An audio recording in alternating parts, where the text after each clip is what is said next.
I should remind you that we have 20 minutes for presentation for each team, then 15 minutes for rebuttals. So after this final round of competition, there will be deliberations. So you may sit and the court will come.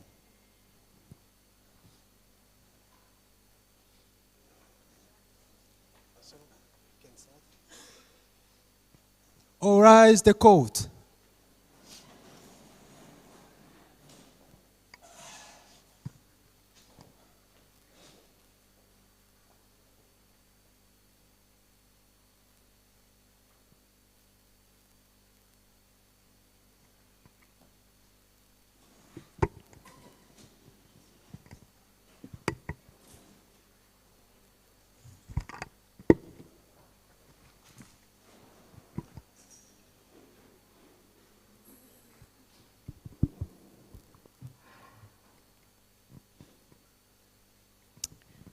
Good morning, everyone. Good morning to counsel for the prosecution. Good morning, counsel for the defense. Today, we have a little bit more time. We have 20 minutes for counsel for the prosecution for your main arguments, uninterrupted. And then we have 20 minutes for counsel for the defense, uninterrupted. And then we'll have 15 minutes for rebuttal for each of you that will be interrupted by the judge's questions. We are going to be very strict with time, as we did yesterday. The judge to my left will be telling you how much time you have left. So please watch out for what she says. Let's start. Counsel for the prosecution.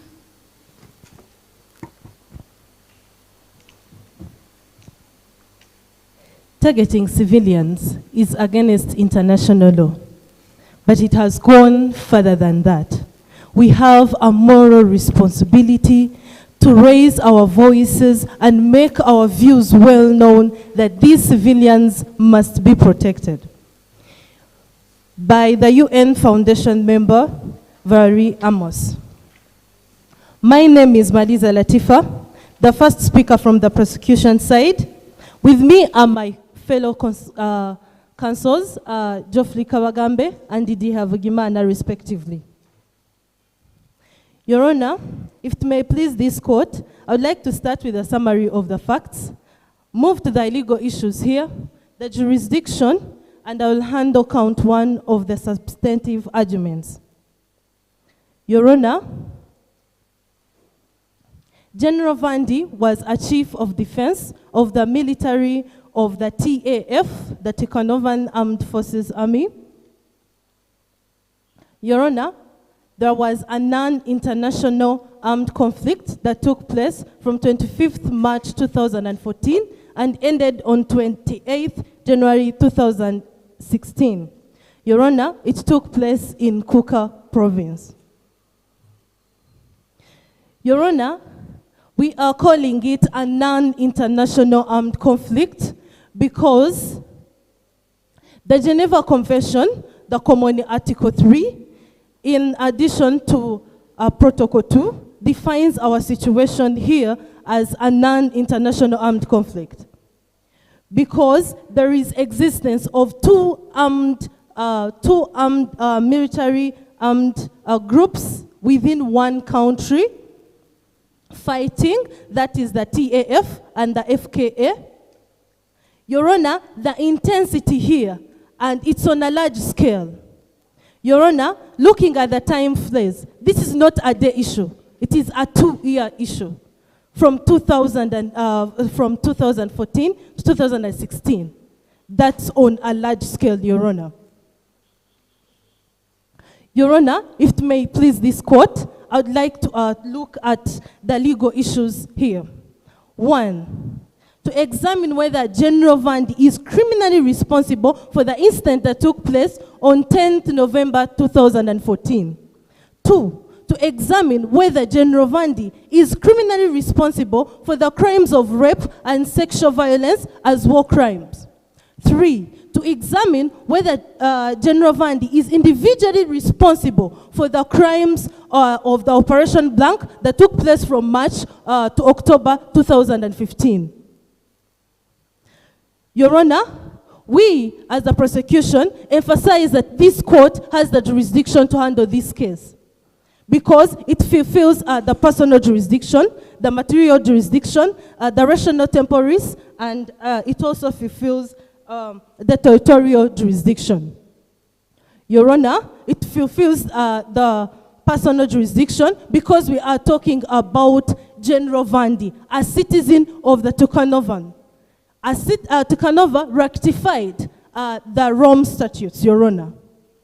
Your Honor, it's a territorial, it has a territorial jurisdiction because, as I said, it is the Tukanovan state, and it rectified the Rome statutes, and it's with the support of Article 12.1 of the Rome statutes. Your Honor, it has the rational temporis because we can see that the Rome statutes came into force in 2002. And we are talking about a situation that started from 2014 and ended in 2016. Your Honor, it has a material jurisdiction because we are talking about a non-international armed conflict, war crimes. And it's under Article 5C of the Rome statutes. Your Honor, if the prisoners this court would like to request the court to find General Vandi criminally responsible for all the crimes that we are going to elaborate here. Your Honor, I would like to move directly to count 1. Under Article 25, 3B of the Rome statutes, Your Honor, to be liable under this article, there must be there must be use of the authority to prompt another person to commit a crime. Your Honor, we see General Vandi prompting a crime here because in his own words, he emphasized and told the leader of the task force to do what he can to protect the convoy. Your Honor, the convoy we're talking about is a convoy that was going to deliver humanitarian aid. Later, 110 civilians, Your Honor, were shot dead. 30 were injured. Your Honor, this incident took place on 10th November 2014. Your Honor, however, we question the humanitarian aid that was being transferred in that convoy. Your Honor, this humanitarian aid was not a humanitarian aid being delivered to all the people. No. We can see that this humanitarian aid was sort of segregative, whereby we say that we can see that they will be delivering humanitarian aid to the people where they'll be giving them food, health care, but of the Bubhan brothers and sisters. Your Honor, this humanitarian aid was only to help the Bubhan brothers and sisters. Your Honor, this is so unfair. Your Honor, in additional Protocol 1, 51(5)B, in accordance with customary Rule 14 of the IHL, confirms and emphasizes the point of excessiveness during a non-international armed conflict. Your Honor, there was excessiveness. Your Honor, 110 civilians died, 30 were injured, compared to only 10 soldiers of the TAF and 3 truck drivers. Your Honor, in paragraph 14 of the summary of the case facts, Lannister trucks had been attacked before. This was not a situation that is new to them. These trucks had ever been attacked. So they knew that there was a likelihood, and it was absolute, that it would happen again. What did they do? they chose to ignore the fact that it would happen again, and they went ahead to test. If it happens again, what will we do? We will shoot 110 civilians here. Your Honor, this was so alarming. 110 civilians, where we only had 200 civilians. Your Honor, there is hatred in his own words, General Vandi. General Vandi, on his own Twitter blog, said that the Omblian religion is a threat. Your Honor, that it must be eliminated. So, the army, the TAF, kept this in mind. And when they reached on the incident of 10th November 2014, they made sure that this hatred was explored to the maximum, Your Honor. They killed 110 civilians. Your Honor, with this, I call upon my co-counsels to handle count 2 and count 3, respectively.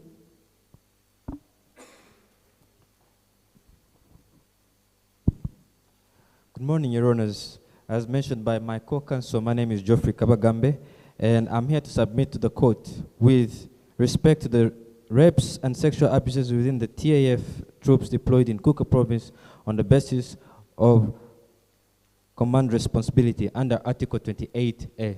This is a charge against General Vande. Your Honor, before I go any further, let me quote a statement by General Vande from the facts of the case, paragraph 18. This was in response to questions posed to him by Guardian investigative journalists. This is what he said. My soldiers are adults. I am not responsible for their activities during their free time. As a military commander, my work is to develop strategies to counter the terrorists and supervise my troops on the ground.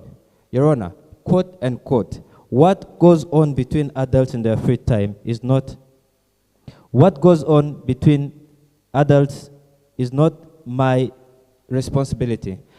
Your Honor, this was after he had been posed a question on what was going on between, with regards to the abuses of the military, superior commanders against junior commanders. Your Honor, the prosecution invokes the case of ICC versus prosecutor versus Bemba, where the judgment under Article 74, the statute, it was codified that the responsibility of military commanders and persons effectively acting as military commanders, two elements need to be fulfilled. One, the military commander or person, it states that a person or military commander acting effectively as a military commander shall be criminally responsible for the crimes within the jurisdiction of the court committed by his forces under his or her effective command and control, or effective authority and control as may be the case as a result in his or her failure to exercise control properly over such forces. Where, one, the military commander or person either knew or owing to the situation should have known that the forces were committing or about to commit the crimes,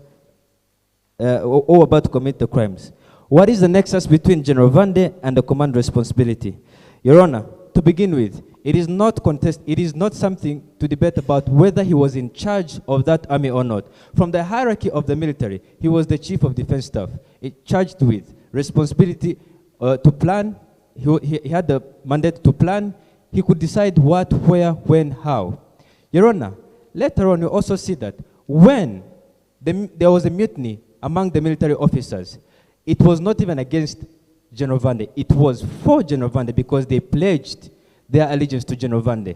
This shows you that he had effective control, that he was in charge, that he could decide what happens. And this is also more elaborated further when General Vande went on to promote those who mutinied. So, it's not a question here that he had effective control over the army. The second element is that the military commander or person failed to take all necessary reasonable measures within his or her power to prevent or repress their commission or submit the matter to the competent authorities for investigation and prosecution. Your Honor, we see throughout the case, the facts of the case here, that General Vande took no initiative at all to address the issues brought to him by the Guardian. The Guardian went and discovered later on from the case of facts that there were constant abuses. Weak, tired, and injured soldiers were selected. Weak, tired, and injured soldiers. And these were selected and abused, raped, according to their performance and rank on the battlefield. Your Honor, these crimes you're talking about happened in the intervals or at the battle intervals. He got to know about this and he dismissed it as something that is going on between adults and not his concern, thereby omitting his responsibility towards his subordinates. Your Honor, as a commander, General Vande had the responsibility. And he ought to know, by virtue of being commander, he ought to know that this was going on. Because as a commander, from the chain of command, everything ends up in his hands. That is how he got to know there was a mutiny and went and rectified the situation. And later on, when he was informed of what was going on with the army abuses, he dismissed it. The prosecution further invokes customary international humanitarian rule number 153, where again it codifies the responsibility of the commander in charge of an army. Your Honor, rule in 4, 5, and 6, all of these were abused by General Vande because he decided that in spite of the information brought to him, he was not going to act. He said, it's something that is going on between adults. How is that my concern? Essentially. For this, General Vande, we pray that the charges against him are confirmed of criminal liability under command responsibility with respect to Article 28A. Your Honor, throughout the engagement here, the nexus between the events and the crime of rape have been established. I would like to point out to the court that we are not holding him individually responsible for raping, but under command responsibility. All the elements here are fulfilled. Customary international humanitarian laws were violated here. Even the Article 28A of the ICC statute was violated here. This giving him command responsibility and giving him criminal liable for the actions of his troops. With that, I would like to call my co-counsel to address the court. Good morning, Your Honors. I'm Didier Gimana.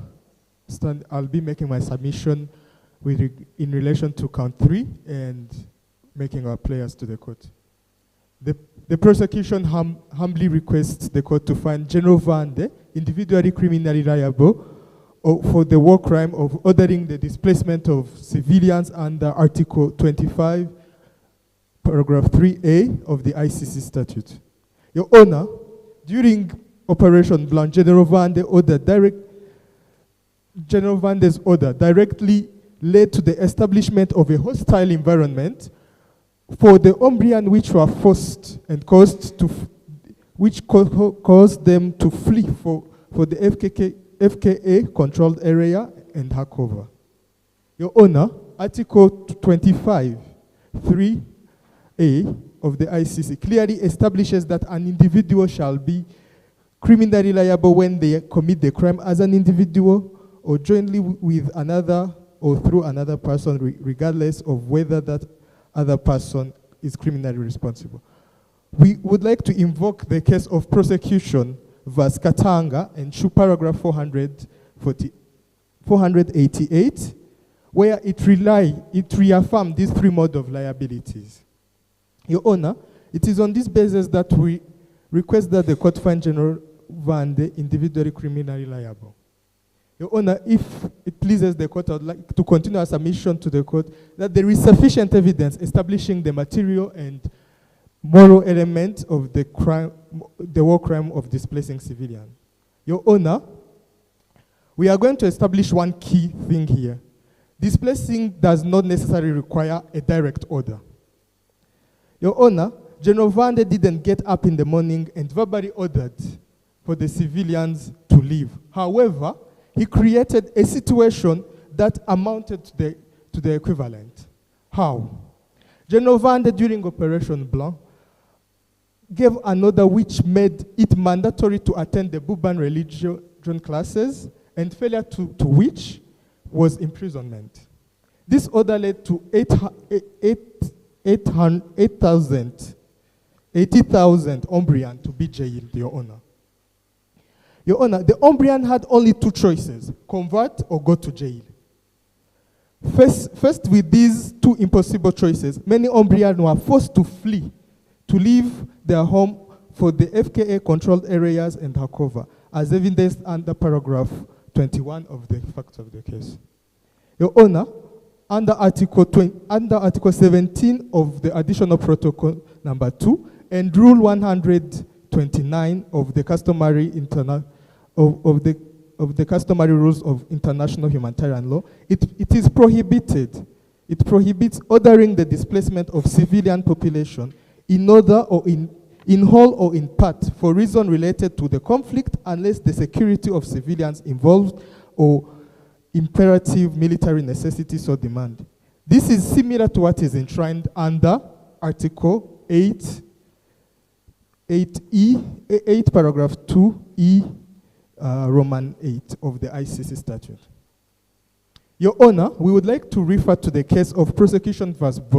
Bosco-Ntaganda, paragraph 64, in which the pretrial chamber clarified the following: the conduct by which the perpetrator forces civilians to leave a certain area is not limited to order. Hence, Your Honor, we submit that the court find that a direct order from General Vande is not a requirement due to the fact that his conduct established a situation which caused the Umbrian to be displaced, Your Honor. Your Honor, basing on the evidences provided, the prosecution prays to the court that to find that it has jurisdiction on this case and declare it admissible, and to confirm all charges of war crime brought against General Vande. Your Honors, the prosecution rests its case. Thank you. Thank you, Counsel, for the prosecution and for giving your submissions in a timely manner. We now invite respondents' counsel to make their submissions, and you have 20 minutes uninterrupted for your main submissions. Thank you. Thank you, Your Honors. It is unfair that in the roles of the prosecution must find the evidence to convict, but otherwise should also find the evidence of which we call the exculpatory evidence, which can exonerate the defendant. In this case at hand, there are the concrete and crucial evidences that the prosecution is bypassing. Your Honor, I am Counsel Ngobokaviani, together with Co-Counsel Karijidwa Lilian and Co-Counsel Monisha Adikal.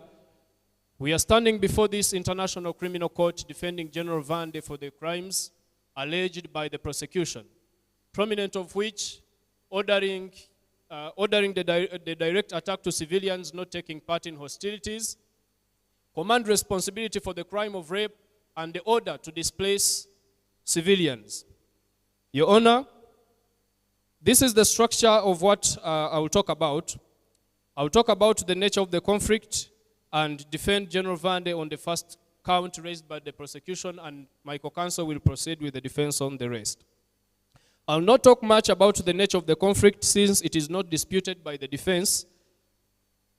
According to the ICTY in the Tadic case, it was provided that a non-international armed conflict, it is a protracted violence between the government authorities and the organized group. The defense also submits that the Hakova's involvement does not internationalize the armed conflict since the criteria set in the Tadic case were not met. The state had no roles of planning, organizing, and coordinating. Your Honor, I would like to proceed with defending General Vande on the first count.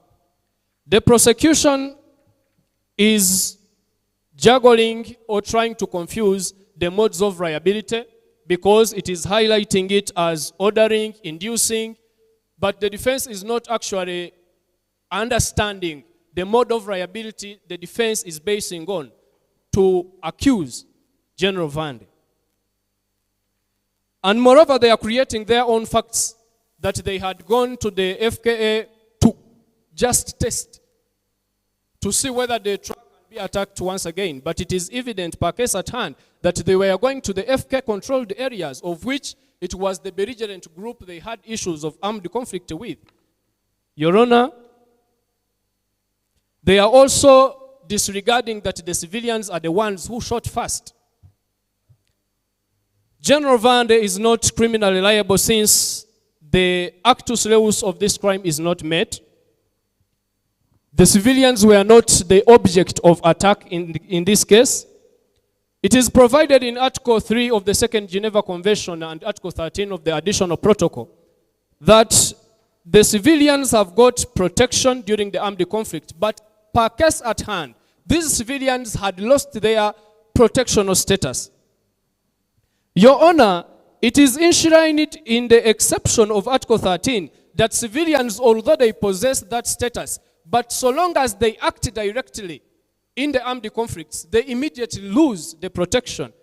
It was further ruled by the Inter-American Commission on Human Rights in the La Tablata case in Argentina that when civilians act directly, they become the legitimate military target. Your Honor, the soldiers of the TAF, they had employed the precautionary principle, which is enshrined in Rule 15 of the customary international law, where they first shoot in the space in order to disperse the crowd. But the civilians, this implied that they had no orders of attacking the civilians. If they had, there would be no hesitation of shooting in space. Your Honor, since the tough soldiers responded in the aspect of self-defense, as it is enshrined in Article 31, paragraph C of the Rome Statute, that a person acting reasonably to defend himself which is essential for his life or another person, for the unlawful and the imminent attack. Your Honor, since it is not evident that who was unarmed and who was armed in this context, we are submitting to this honorable court to regard the unarmed soldiers who were harmed, if any, to be regarded as the collateral damage, as it was ruled in the prosecutor versus Jadrank, paragraph 144, that although the attacks may be conducted against the military objective, the collateral civilian damage, it is not in nature unlawful. Your Honor, the protection of the convoy, it was the order for merely protect the convoy. The accused knowledge that the civilians were to attack the convoy, this cannot be established to substantiate the intention to attack the civilians. Your Honor, it was ruled in the Mudachumura case chamber that the ordering, the requirement for it, the person at least in the position of authority, giving an authority to a subordinate to commit a crime, should at least know that his orders are going to be the result of commission of the crime, which was not the case per this moment. Your Honor, we are submitting to this court that it interprets the language of General Vande. General Vande said that they should protect the convoy by necessary means. Your Honor, I'm submitting to this court that it interprets it strictly. Since if it is extended to analogy, it will lead to it will lead the defendant to be in a limbo, Your Honor. We also submit to this court that in that context of the order, there was no illegal manner. The statement was legal. We therefore submit to the court that General Vande shouldn't be held liable for this account of attacking civilians. If it pleases the court, honorable judges, I would like to call upon my co-counsel to proceed. Thank you, honorable judges. I'm Counsel Lilian Karijirgo, and I'm going to be proceeding to replying with the second count.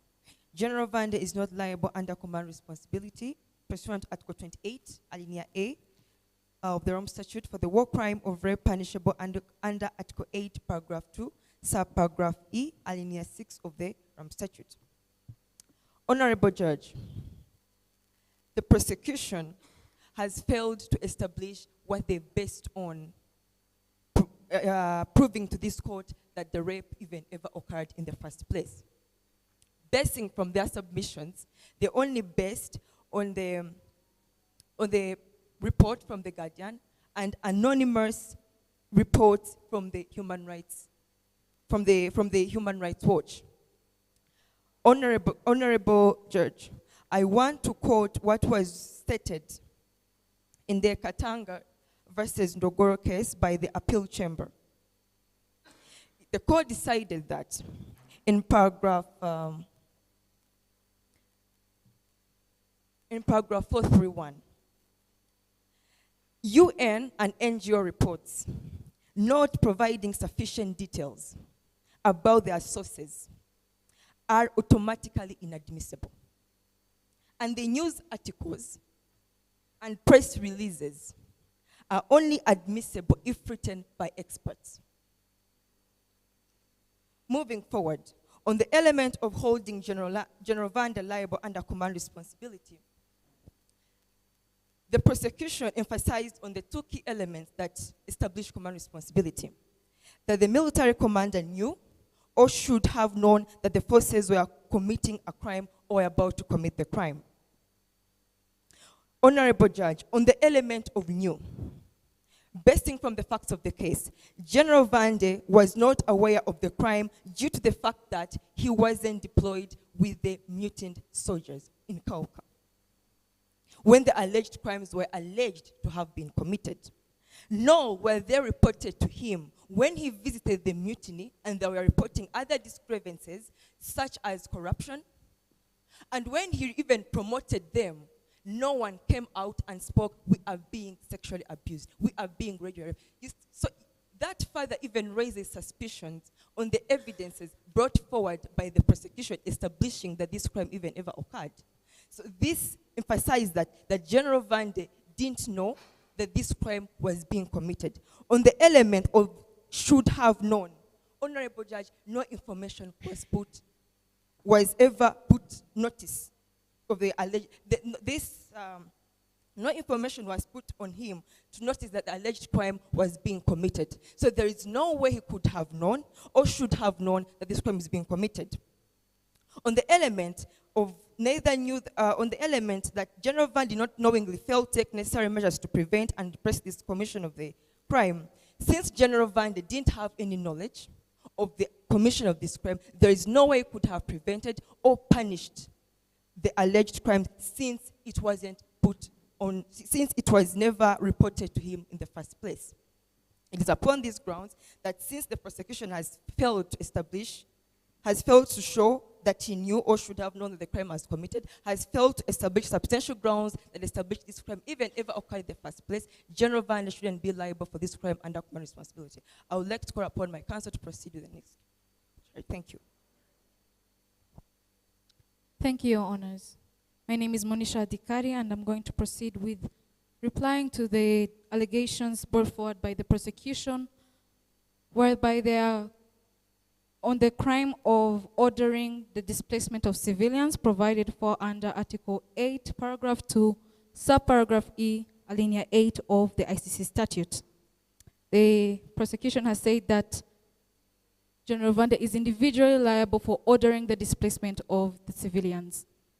Your Honors, it is under the elements of the crime of this crime, Alinea 1, the first element, that states that the perpetrator should have ordered the displacement of civilians. Defense submits that this panel should take into consideration not only the word ordered, but also the subject of ordering, which is displacement. Prosecution bases their allegation on paragraph 21 of the case facts, and if I may refer this court to paragraph 21 of this case, it clearly states that General Vande ordered, by virtue of the martial law vested on him, that anyone who did not attend the classes 3 times a day would be imprisoned. That this word imprisoned means that he ordered the detention of civilians who are not conforming with the state religious policies, as evident in paragraph 6 of this case file, that shows there was a religious policy of everyone converting into the Buba religion, which was made the official religion of the state. But prosecution is basing this on information that came from the Guardian. Sorry, my apologies. The information came from the UN Commission preliminary report. They are basing, they state that displacement was a result of the order to detain. However, this court should take into consideration that this order to detain cannot amount to displacement. They should take into consideration the substance. And unless the substance of the order itself is displacement, General Vande cannot be held liable for this crime. It was held in the Naganda trial judgment of 2019, paragraph 110, that it is a relevant requirement. That it is a relevant requirement for the existence of an order. And this was also held in the Gatovina case by the trial chamber, which ruled that the requirement of ordering is irrelevant when it comes to the crimes against humanity, but it is relevant when it comes to war crimes. So this order should be taken into consideration. Did General Vande order displacement, or did he order detention? Defense submits that prosecution is basing on uncorroborated preliminary report of an organization established by the UN Commission. This preliminary report is not a final report, Your Honors. And this report means that there is no confirmation of the fact that people were even displaced. Prosecution has failed to show that people were actually displaced basing on facts or basing on evidence that is reliable and that can also establish the substantial ground to believe that, above all doubt. This was held in the Barushimana Appeals Judgment of 2012, on the decision of confirmation of charges, that uncorroborated indirect evidence is not acceptable before the court. There is a standard, Your Honors. There's a standard which applies to the confirmation hearing as it's being done here today. The standard that applies is that evidence must have sufficient probative value to establish that requirement of having substantial ground to believe. And the prosecution has failed to show that there is substantial ground to believe that General Vande caused the displacement. How are they linking up displacement to an order to detain? What are they relying upon? They did not show that the detention was actually even happened. The displacement even happened. They're relying on evidence that is not admissible or even reliable before this court. Upon this, defense prays to this court for relief, basing on the arguments advanced and authorities cited, as well as the cases cited for inspiration before this court, that because there is no substantial ground to believe and evidentiary standards were not met by the prosecution, General Vande should not be tried, the accusations on General Vande should not be confirmed. Defense rests its case. Thank you. Thank you to Defense Counsel. Counsel for the prosecution, are you ready for your rebuttal? 15 minutes in which the judges will be able to ask questions. May I ask for another microphone from the organizers for the judges?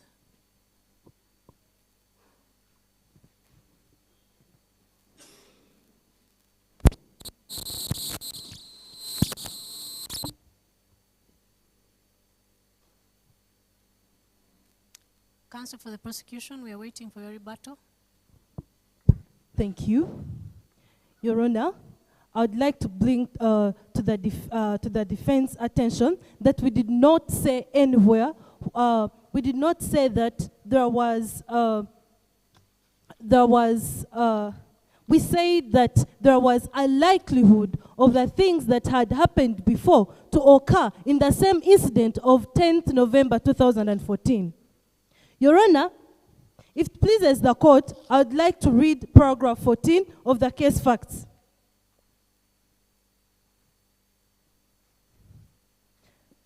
Your Honor, Lannister Enterprises was well known to the FKA fighters and other Omblians, including its connection with General Vande. Therefore, each time Lannister Enterprise trucks arrived in the FKA controlled areas in Kuka, drivers were victims of violence by the local Omblians. Trucks stolen and food plugged. Your Honor, there is absolute knowledge that this incident was going to happen again. But what choice did they have here? They had other choices to do, Your Honor. They would have chosen to change the trucks and maybe take others, but what did they do? No, they still use the same Lannister trucks that had been attacked, not once, because here in paragraph 14, they said that each time, Your Honor, each time, this is a thing that had not only happened once. So there is a likelihood that it would happen again. This is what we meant. Your Honor, I'll bring to the notice that in any non-international armed conflict, Your Honor, there are principles that we base on. The principle of proportionality, the principle of distinction, Your Honor. Your Honor, I would like to emphasize the point of distinction. Your Honor, in the principle of distinction, there should be an effort to distinguish between civilians and combatant.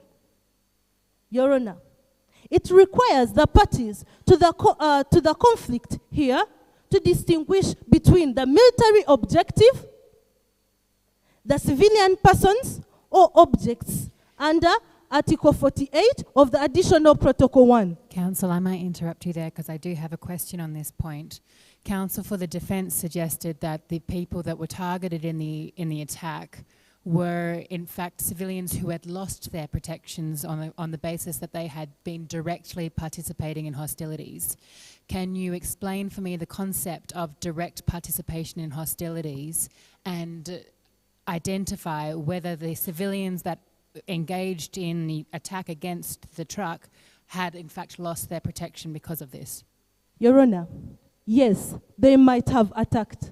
There were hostilities at that time, yes. By the time they started running away, they gained the civilian protection once again. So in your case, a civilian could take up a gun, shoot a soldier, and then as soon as they've dropped that gun, they are unable to be targeted again. Your Honor, the TAF failed to distinguish who was a civilian here and who shot.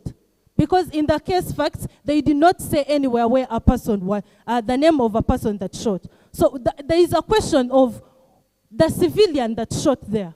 But that's impossible. You're asking somebody who's subject to an attack where two of their people have been shot and killed to name the assailants before they engage in the attack? I don't see how that's relevant at all. But the point being is, again, I would like from you, what is the definition of direct participation in hostilities, and has that been satisfied in relation to the civilians who engaged in the attack? Your Honor, the hostilities here are the people that have attacked first, if we may say that. However, it does not remove the objective that the military must take into consideration that those people that are attacking here, yes, they still have that civilian protection, as long as they show the objective that they might be giving up in the hostility, Your Honor. Okay, thank you. You're welcome. Your Honor, I'd like to move to count 2 and 3 respectively. Thank you, Counsel. Your Honor, I'd like to submit to the court that the defense is in between lines when they are addressing with count 2 with respect to command responsibility on General Vande, regards to the crime of to rape as a crime of war. One, the defense submitted that the general was not of the knowledge that these crimes were going on. Then they came back and said the Guardian reports were not to be confirmed. Then they came back and said the Human Rights Watch reports and Guardian reports are not sufficient enough to hold General Vande criminal liable. Your Honor, here we are holding him criminally liable for the fact that he was in effective control, and even with the knowledge of allegations, he failed to take all necessary measures. It's the reason there is doubt today on whether in his ability to act, he did act. He never acted. Now, the defense kept on saying the General Vande would not have known. Then came back and said the reports from the Guardian were invalid. Then come back and said the reports from Human Rights Watch were invalid. So which is which? Did he know or did he not? So, was he individually responsible, General Vande, for the crimes? We are charging General Vande for the criminally liable under command responsibility. First answer, was he individually liable For the crime, for the the charge? crime of rape? Yes, for the charge of rape. No, he wasn't. Okay, he was not liable for the crime of rape. For individually. Individually here would require him to be... All right, I got it. Yes. So under which mode of liability was he criminally liable for the crime of rape? The mode of liability here is under command responsibility. Please provide the nexus. The nexus. Yes. So, if it pleases the court, I'd like clarification. The nexus on command responsibility and the crime of rape as a war crime. Your Honor, let me submit to the court element number 2 for this for the criminal liability to be established here. Criminal liability or with regards to command responsibility to be established. The commander or person failed to take all necessary and reasonable measures within his or her power to prevent or repress their commission, or repress their commission, or submit the matter to competent authorities for investigation and prosecution. It is here that we are holding him accountable because throughout the engagement, you see that there was no point where he initiated an investigation, even in the face of knowing that there are allegations that these things are happening. I would like to submit to the court that the defense is chosen. Counsel, yes. I have a question. Counsel on opposing side submitted that he was not, General Vande was not made aware by the victims or through other means other than the reports you're talking about. So when it comes to knowledge, is there a requirement for a certain channel to be the one informing the commander or not? Your Honor, first, let me submit it to the court that by virtue, first, before I answer the question, by virtue of being the commander and the military, the person in charge of the army and the person in charge of his subordinates, he ought to have known. Are you saying that the prosecution's duty to prove command responsibility ends at proving the rank and nexus? Because, and I say this in terms of what you submitted in your main submissions. You said, by virtue of being commander, he ought to have known. So are you saying that as prosecution counsel, all you have to prove is his rank and superior position for command responsibility to attach to him? Thank you, Your Honor. If it pleases the court, I'd like to submit to the court that that is not the sole basis for us holding him criminally liable. The second one, which was the question Your Honor asked, was whether is it enough just that he has the rank, is criminal liable? No. But did he have the information? That is the key question. Now, the channel of communication on whether he knew or not, by the fact that he got allegations from sources that are being dismissed as uncollaborated and not professional, which is highly questionable again. He got reports from Human Rights Watch. He got reports from The Guardian. He had information here. It is established that he got to know that this was going on. So the channel of communication that he could have chosen, he couldn't cherry pick. Counsel, your point is made. Can you proceed? Okay, thank you, Your Honor. Okay, so with this, we would like to establish, I would like to submit to the court that the defense is in between the lines whether the general was informed or not, but they are not questioning whether he was in charge and failed to take action. As the prosecution, we have established that he was of the information that these crimes were going on and chose not to act, which satisfies element number 1 and element number 2. With that, I would like to call my co-counsel to address the third count. Counsel, maybe your next co-counsel can start from this question. Your colleague has submitted in the opening statement that the attacks of November 2014 were on a large scale and continued in comparison of the numbers. Can you please explain to the court the essential elements of the large-scale nature of an attack and link this to the current case at hand? Thank you. The essential element of the large-scale nature of the attack, primarily we are basing it on the duration of the attack, the armed conflict, Your Honor. The fact that this armed conflict has been going on since March 2014 up to January 2016, and throughout the course of this conflict, it is established that the TAF was deployed to fight and reconquer the integrity of their nation that had been violated by this FKA armed group. So that it is on this basis that we were basing that there is sufficient evidence to establish that there was intensity. I would like to, if it pleases the court, I would like to carry on with my submission. With regard to the defense, they have alleged that there must exist a precondition of ordering, a direct order from the perpetrator in order to establish the crime of displacement, the war crime of displacement civilians. However, I would like to reiterate to the court, Your Honor, that under prosecution was Bosco-Nhaga under paragraph 64, the pretrial chamber clarified that the conduct by which the perpetrator forces civilian to leave a certain area is not limited to order.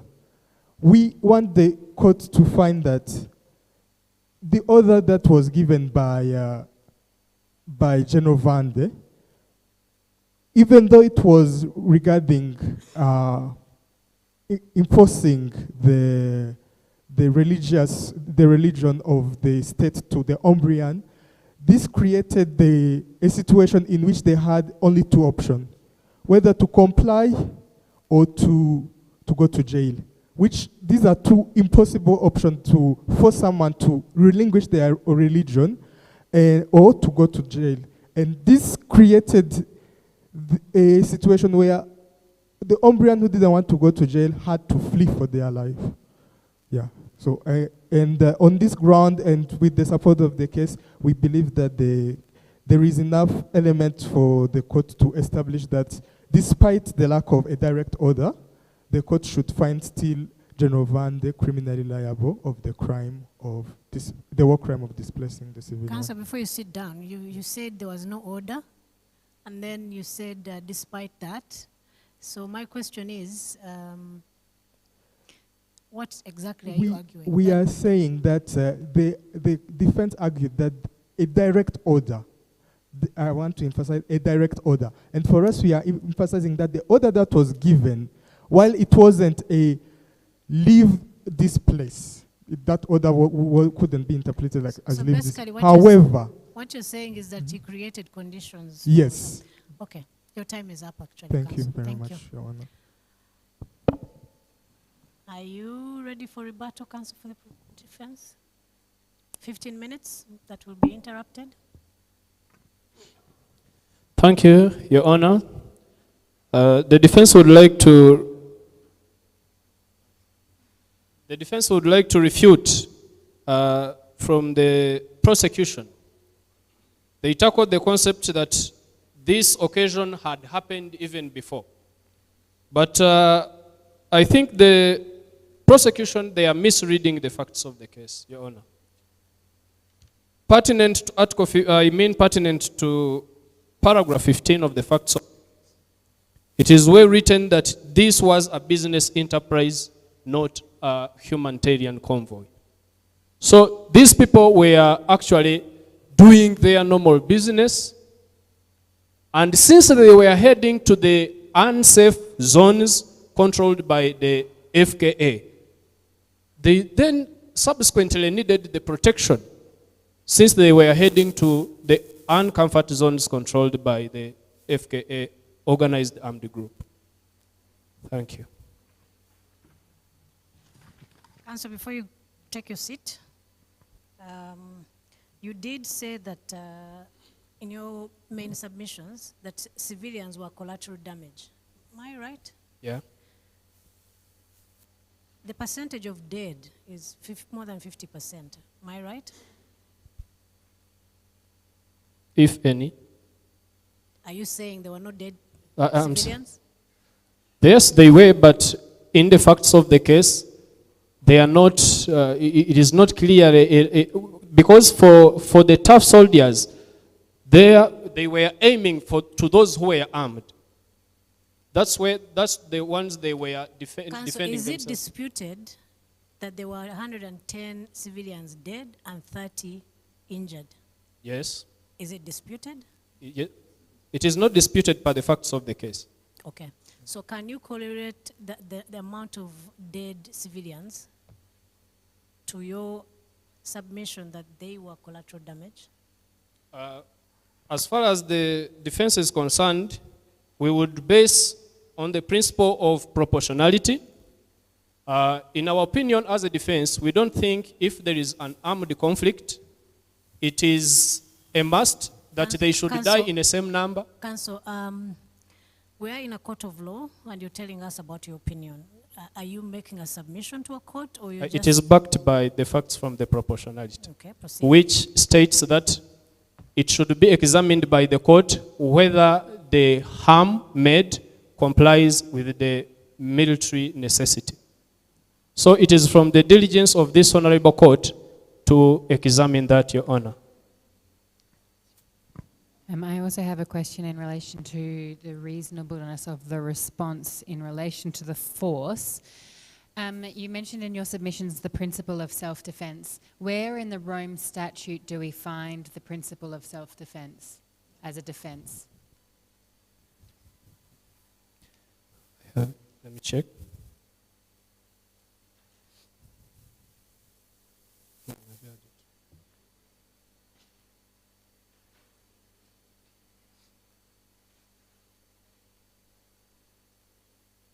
Your Honor, it is in Article 31, paragraph C. Paragraphs. 1. I think I should check and then I'll respond back to the court. That's fine, not a problem. I have a question in relation to the principle of self-defense contained in Article 31. The provision provides that the person is required to act reasonably to defend himself or herself or another person, blah, blah, blah. Is the principle of responding reasonably in self-defense the same as the principle of proportionality under IHL? Or are they in fact different proportionality assessments? Your Honor, I would like to consult my co-counsels. That's fine. Counsel for the defense, either one of you can actually respond to the questions from the bench. Thank you, Your Honor. In response to that, the facts of the case clearly state that the TAF were outnumbered by the local Umbrians who attacked. And moreover, and upon this, that is why the TAF had to retaliate. It should still be taken into consideration that the civilians are the ones who opened fire first. Counsel, my question is not a factual question, it's a legal question.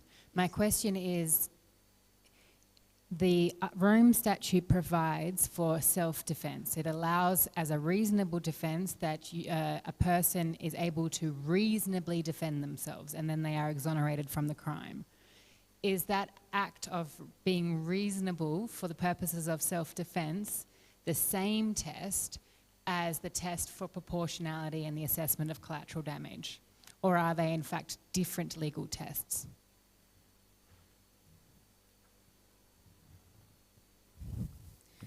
They are related because they all require not to use excessive force.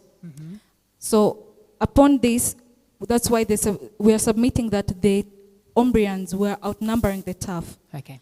So the numbers we cannot really rely so much on the numbers between the TAF and the civilians, because there are way too many, and the TAF and the threat that they imposed onto the TAF was too high. Thank you, What Counsel. we are submitting. Thank you, Counsel. Okay.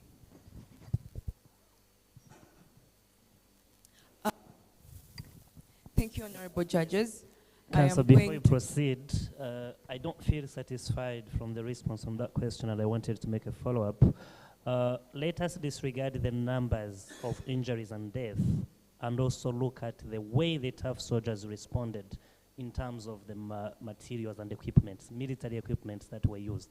Would you still call this self-defense if we want to look at the degree of responsiveness compared to the imminent attack that they were facing? Thank you. In replying to that question, it is uncontested fact from the facts of the case that the first shot came from within the crowd. We don't know the type of weapons that the first shots came from for us to say that the TAF soldiers had more advanced weapons. All we know is that even at the TAF side, people died. People died, people were shot at, people died. So it was in their response to directly protect themselves from that attack, thus attacking back in order to save more lives. As it's perfectly written in the facts of the case that they were outnumbered by the Umbrians. In the fear of their life, they shot back in order to reduce the casualties on their side. You with a light weapon, like a pistol, and you result into responding with a machine gun, would we still talk of self-defense in a legitimate manner? Thank you. In a legitimate manner, we will have to look at the outcome or the effect of such. Because even if it's saying that a small gun or a small pistol was used, a person got killed, a person died. It wasn't just being shot in the arm, and the people died. So it was in their legitimate reason to protect themselves from mass other casualties that would have affected them if they hadn't responded back. Okay.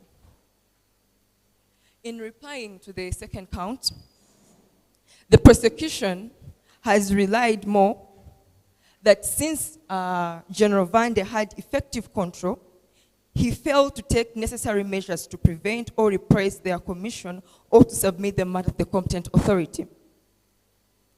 Honorable judges, for a person to take necessary measures, they will have to have had first actual knowledge. Actual knowledge entails that either he knew or should have known.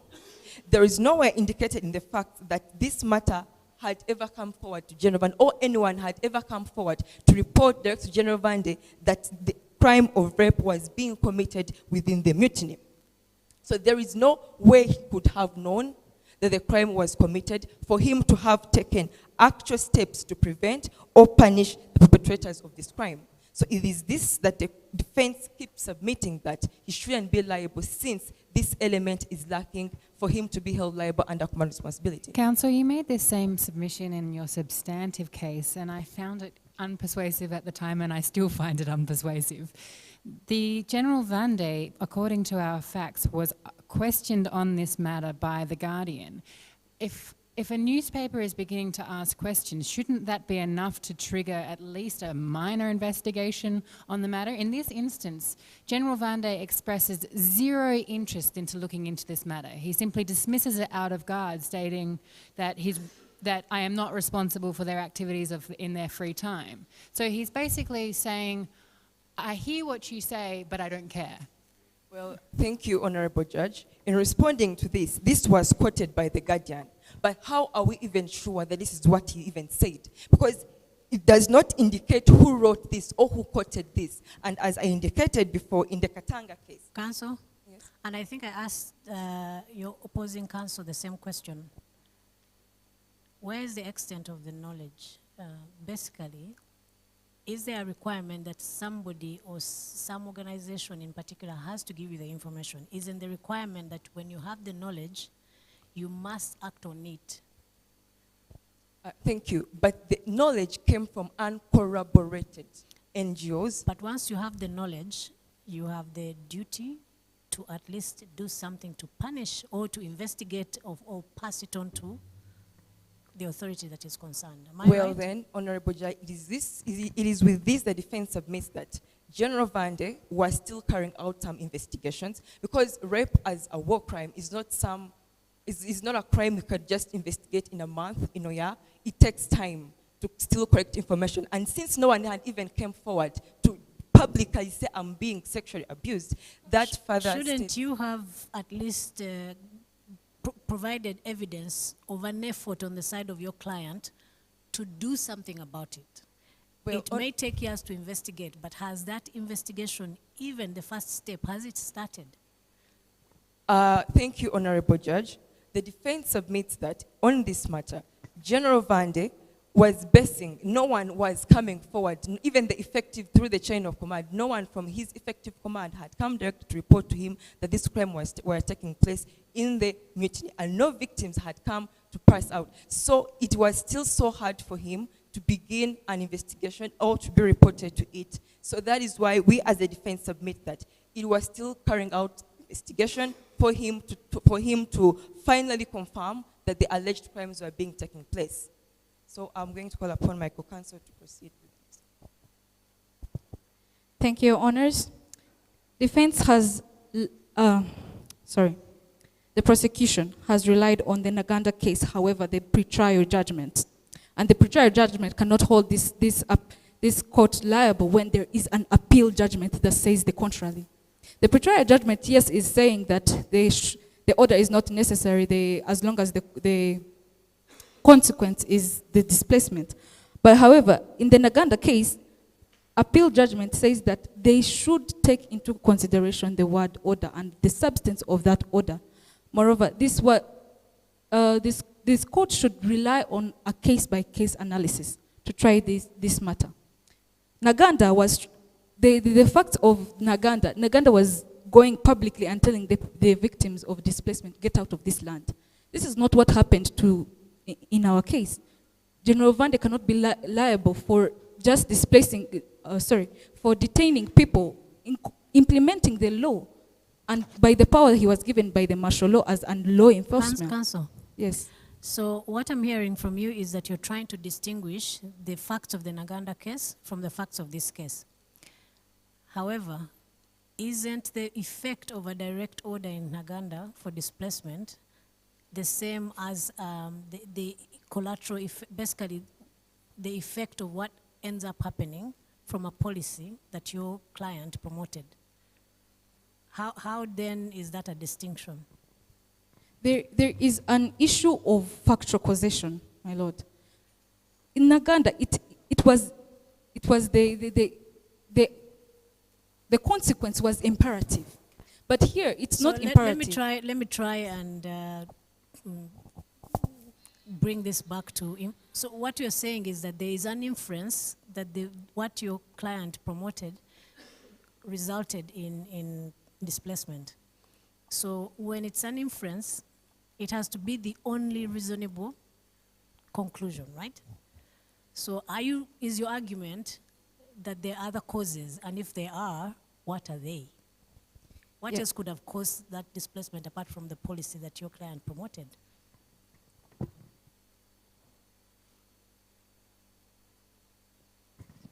And you have 1 minute, I think, a couple of seconds. Yes, as the defense is submitting, this wasn't just a policy that was being promoted, it was enforcing laws of the country. He was given the power by martial law to be a law enforcer. And if the law was to say that people are supposed to convert, then it means that... How about the fact that maybe the Umbrians or Bubans, now I can't remember, just decided to go to a part of the territory that they felt more comfortable? Yes, it's even we even submitted this in our submissions. We said, basing on paragraph 6 of the case file, it shows that the policies came in even before the conflict came about, and that means that it is the country that is pushing the civilians out of their land. Not. And how does this get attributable to General Vande himself as an individual? Because that is what the prosecution is basing on, that he acted as an individual. And counsel, that is your final word and the final word of the entire competition. Thank you. We thank both the prosecution counsel and defense counsel for the heated submissions that you both made. We are now going to go into an interesting session where we give feedback to all the teams generally of what happened before we go into the rest of the program for today. Just give us 2 minutes.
The ICRC mission in Rwanda is an emblematic mission.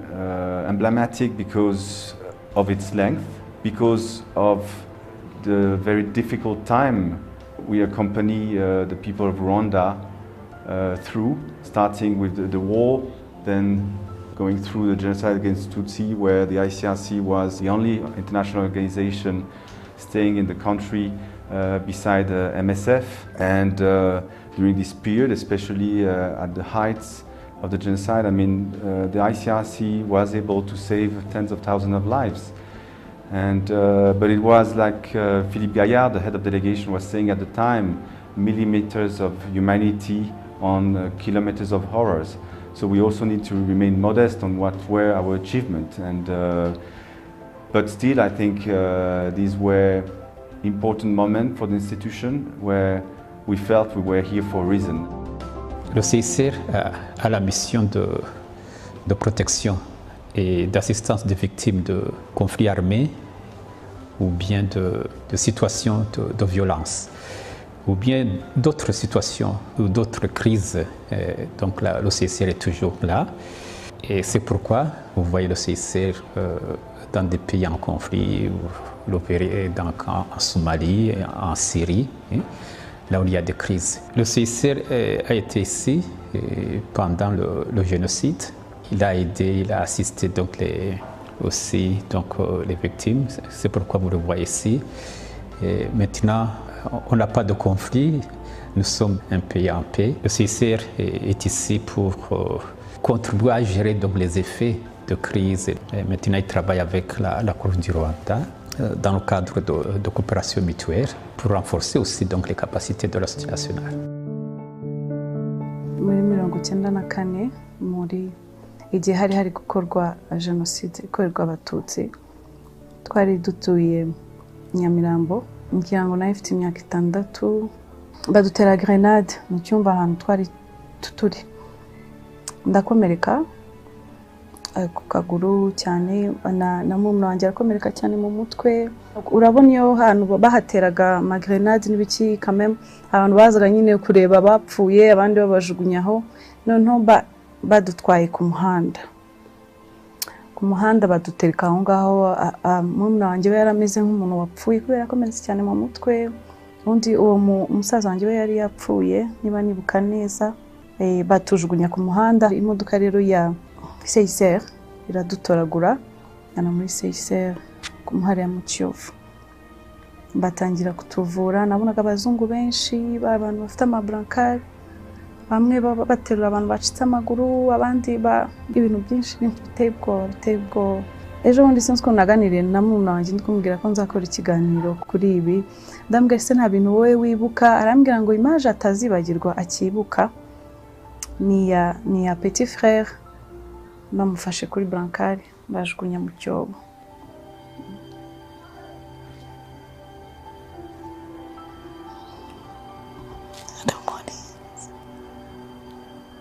Umuganga yarambwiye ngo hari igihe akaguru kanjye bari bagiye kugaca hari kubera wenda byari bimeze nabi. Hanyuma ubwo buzunkazi umwe niba atari umugabo aravuga ngo amwana aracyari mutoya mukoresha uko mushoboye kose n'umuca akaguru bakata umubiri hano bawutera ahangaha. Ndibuka rero ndi muri salle d'op ikintu nibuka nabonaga umuzungu w'umupapa ufite ubwanwa n'igitara kinini kiri nka hariya cyamuritse mu maso. Nicyo nibuka nta kindi. Mbyuka hariho sima ahantu hose. Ni umwanya mwiza mbonye wo gushimira CICR no mu izina ry'abandi bose bavuriweyo batigeze babona ayo mahirwe.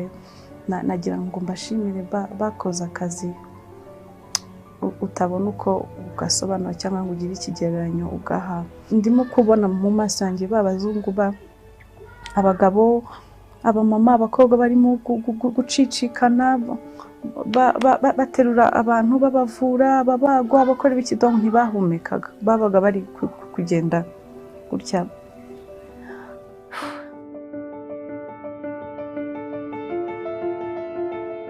Mu 1990 CICR nibwo yaje gukorera mu Rwanda kubera ko hari ibibazo by'intambara baje gusaba Croix y'u Rwanda kugira ngo tujye kubafasha muri iyo mirimo kuko yari myinshi. Hari harimo gushakisha ababo, kwandikira imfungwa. Icyo gihe rero ndi umwe mu bakozi boherejeyo kujya gufasha CICR. Noneho bigeze muri 1994 bafashe ahantu hagari harimo aho hitwa GIZ, ndetse uko abantu benshi bari bahunze bafata aho hose abariho bashyira abakomeretse. Icyo gihe experience twagize nuko abakozi ba Croix y'u Rwanda bashoboye kuhagera, babasabye ko baza bagafatanya nabo kandi bakanabafasha no kubana nabo ndetse n'imiryango yacu. Nanjye ndi umwe mu b'umuryango wanjye wagiyeyo, ndetse n'abandi twakoranaga bari bagihari, tujya gufasha CICR kuvura abakomeretse. Aho rero ntabwo nareka kuvuga ukuntu bafashije Croix y'u Rwanda abakozi bayo kuhaba kugira ngo banashobore kubaho, kuko ubuzima hanze ntabwo bwari bworoshye. Because in the aftermath of the war, everything needed to be reconstructed, and the authority didn't have the capacity to hold the 120,000 of detainees that were being held after that period. The ICRC was there to support, and I think that's also something we can be proud, because otherwise the situation would have been very different for thousands. And so the ICRC basically supplemented the authority for quite some time, until 2005, where the authority started to take over some of our previous responsibility, like feeding the prisoners. We were feeding prisoners every day of the year for 120,000, and also on health. And this has been a process of collaboration with the authority, and a good collaboration, basically, with important achievement. Important dimension of our program developed here in Rwanda relates to tracing, where we are trying to establish family links for people who have been separated as a reason of prevailing armed conflict or past one. We also consider the specific fate of minors who are particularly vulnerable in conflict situation, especially when they are not with the family. For unaccompanied children, we have registered over 120,000 of them, especially during the period of 94 up to 97. Out of which we were able to reunify or bring back with the family only 20,000. And this also shows you how dramatic this period was, with many of these parents being killed during these terrible times. Narakuze nisanga muri Ferna nkuko nabonye mu madokima ICRC yanjye yari ibitse, nuko nagezemo ndi hagati y'imyaka 2 cyangwa 3, kuko nta na kimwe nibuka. Sinubuka ngo ababyeyi banjye basaga bate, twari dutuye he. Ariko kubera uwo mukozi wa ICRC n'uburyo batracingaga, niwe wambwiye ati muri kuri wa muntu wakuzanye muri Ferna agutoraguye, hari mushiki wawe, uzagenda umurebe. Nagizeyo ndamubona, biranshimisha. Ndashimira ICRC ko yamfashije kubona byibuze mushiki wanjye. In today's Rwanda, ICRC operation, besides its traditional activities related to restoring family links, has to adapt to its reality, focusing on the peacetime dimension of its mandate. This includes prevention work, physical rehabilitation, forensic activities, as well as humanitarian diplomacy.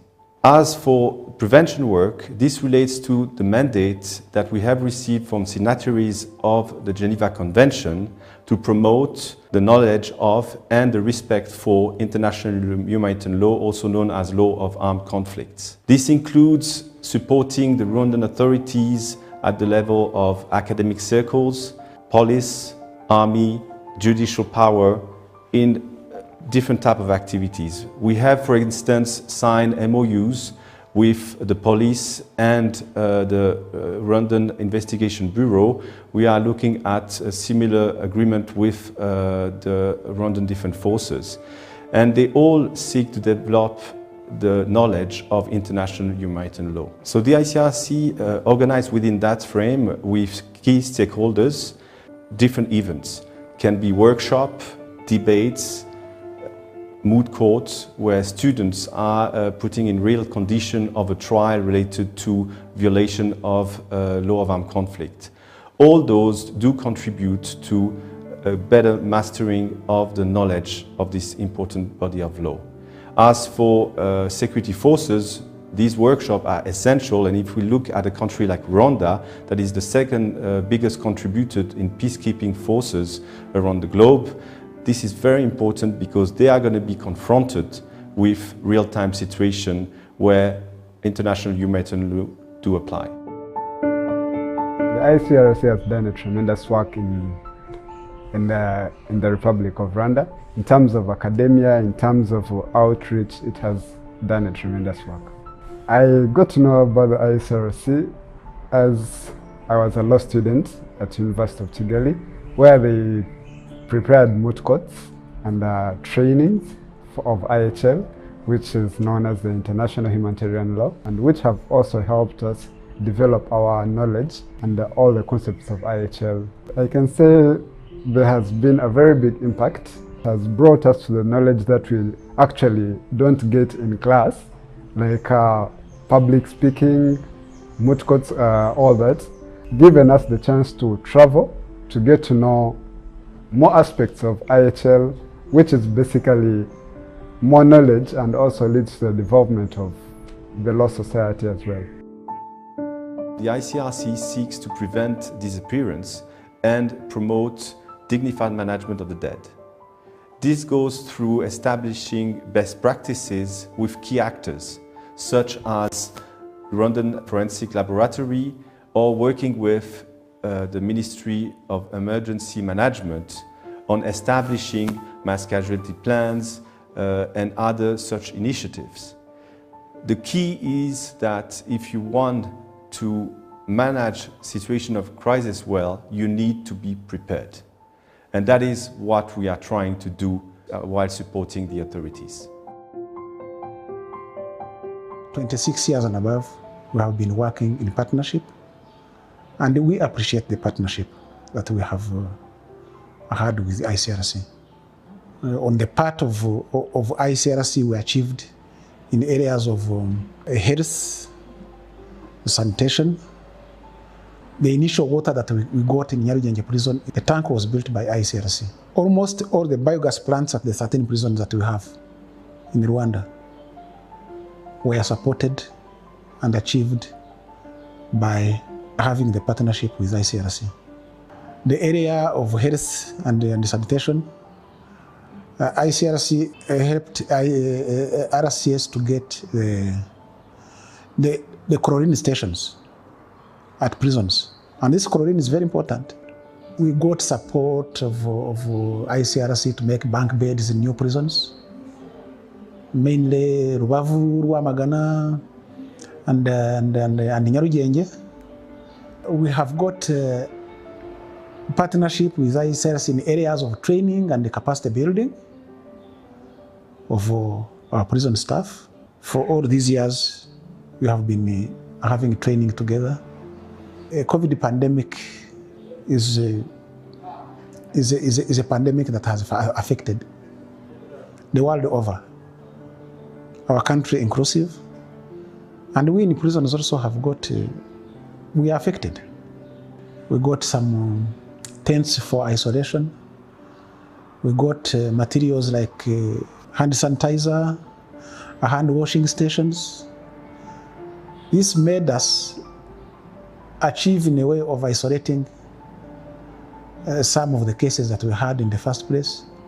But before that, the new entrants that we are getting are isolated in the new tents that we got from ICRC. Our physical rehabilitation program considers people affected by disabilities that can come as a result of an accident, by birth, or by aging or sickness. What we are trying to do is to engage with the Rwandan authorities at different levels. At the ministerial level, with the Ministry of Health, we are supporting them in developing a national strategy to better include this important dimension in the continuum of care. A second dimension relates more to direct support to national institutions such as the Hospital of Butare and the Hospital of Kigali, where we try to promote good access to services and services of quality, which is essential. What is the ICRC doing now to promote inclusion? We work with different partners, including the Paralympic Committee, where we try to promote sport for disabled people, because that's a key factor for inclusion. But there is also the need for job creation, and I take this opportunity to remind that it is our collective responsibility to try to have this population better included and involved in the network of businesses that are present here in Rwanda or in other countries.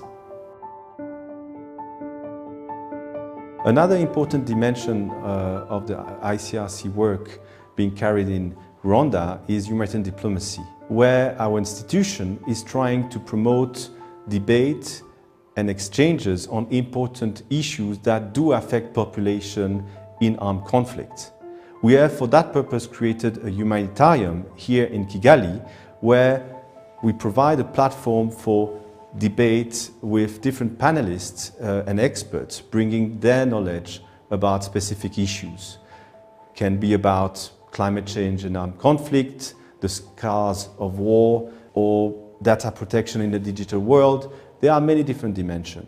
Another dimension of that specific issue relates to our engagement with the Rwandan government, because we believe that they can and must be involved in some of those themes that can make a difference for the population affected in armed conflict. 30th anniversary, I think, is a good moment to reflect on your past and on what is coming up. I think that is what we have tried to do as an institution and as a delegation in the last year.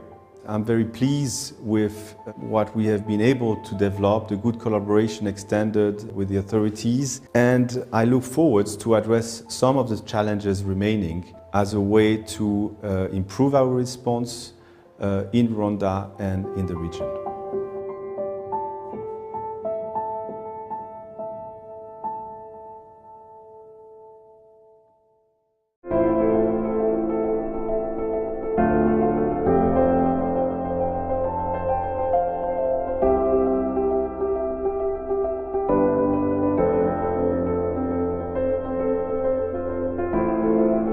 The ICRC mission in Rwanda is an emblematic mission.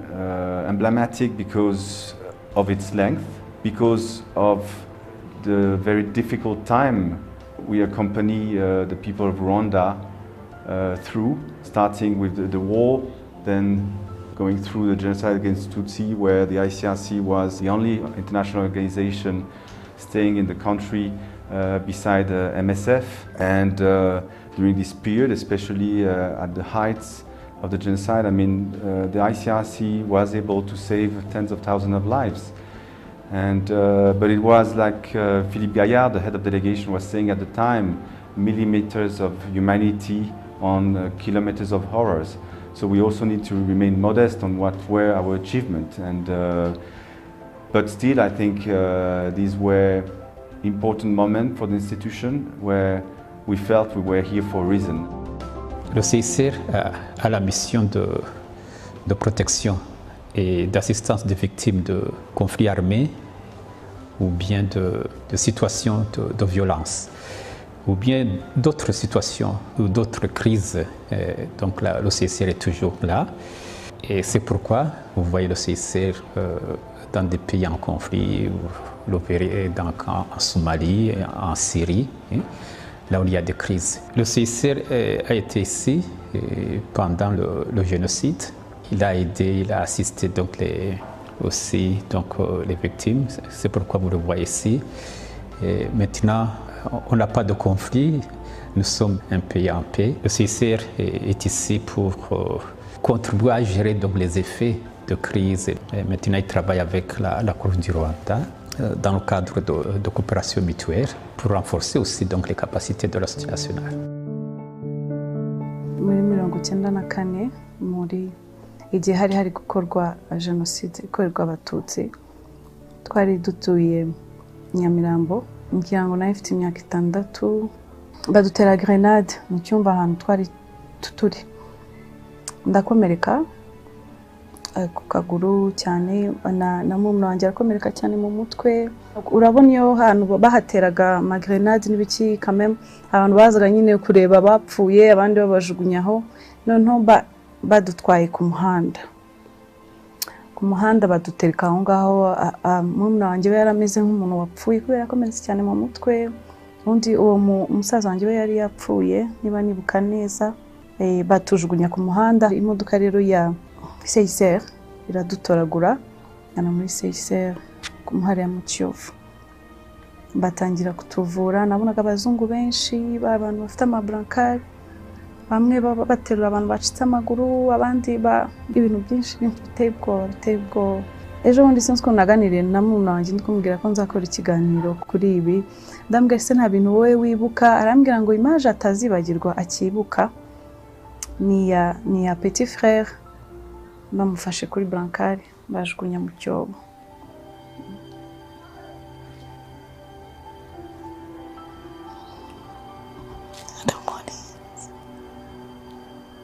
umuganga yarambwiye ngo hari igihe akaguru kanjye bari bagiye kugaca hari kubera wenda byari bimeze nabi hanyuma ubwo buzungukazi umwe niba atari umugabo aravuga ngo umwana aracyari mutoya mukoreshwa mushoboye kose n'umuca akaguru bakata umubiri hano bawutera ahangaha ndibuka rero ndi muri salle d'op ikintu nibuka nabonaga umuzungu w'umupapa ufite ubwanwa igitara kinini kiri nka hariya cyamuritse mu maso nicyo nibuka nta kindi mbyuka hariho sima ahantu hose ni umwanya mwiza mbonye gushimira CICR no mu izina ry'abandi bose bavuriweyo batigeze babona ayo mahirwe nagira ngo mbashimire bakoze akazi utabona uko ugasobanura cyangwa ngo ugire ikigereranyo ugaha ndimo kubona mu maso yanjye babazungu abagabo abamama abakobwa barimo gucicikana baterura abantu babavura babagwa bakora ibikidongo ntibahumekaga babaga bari kugenda gutya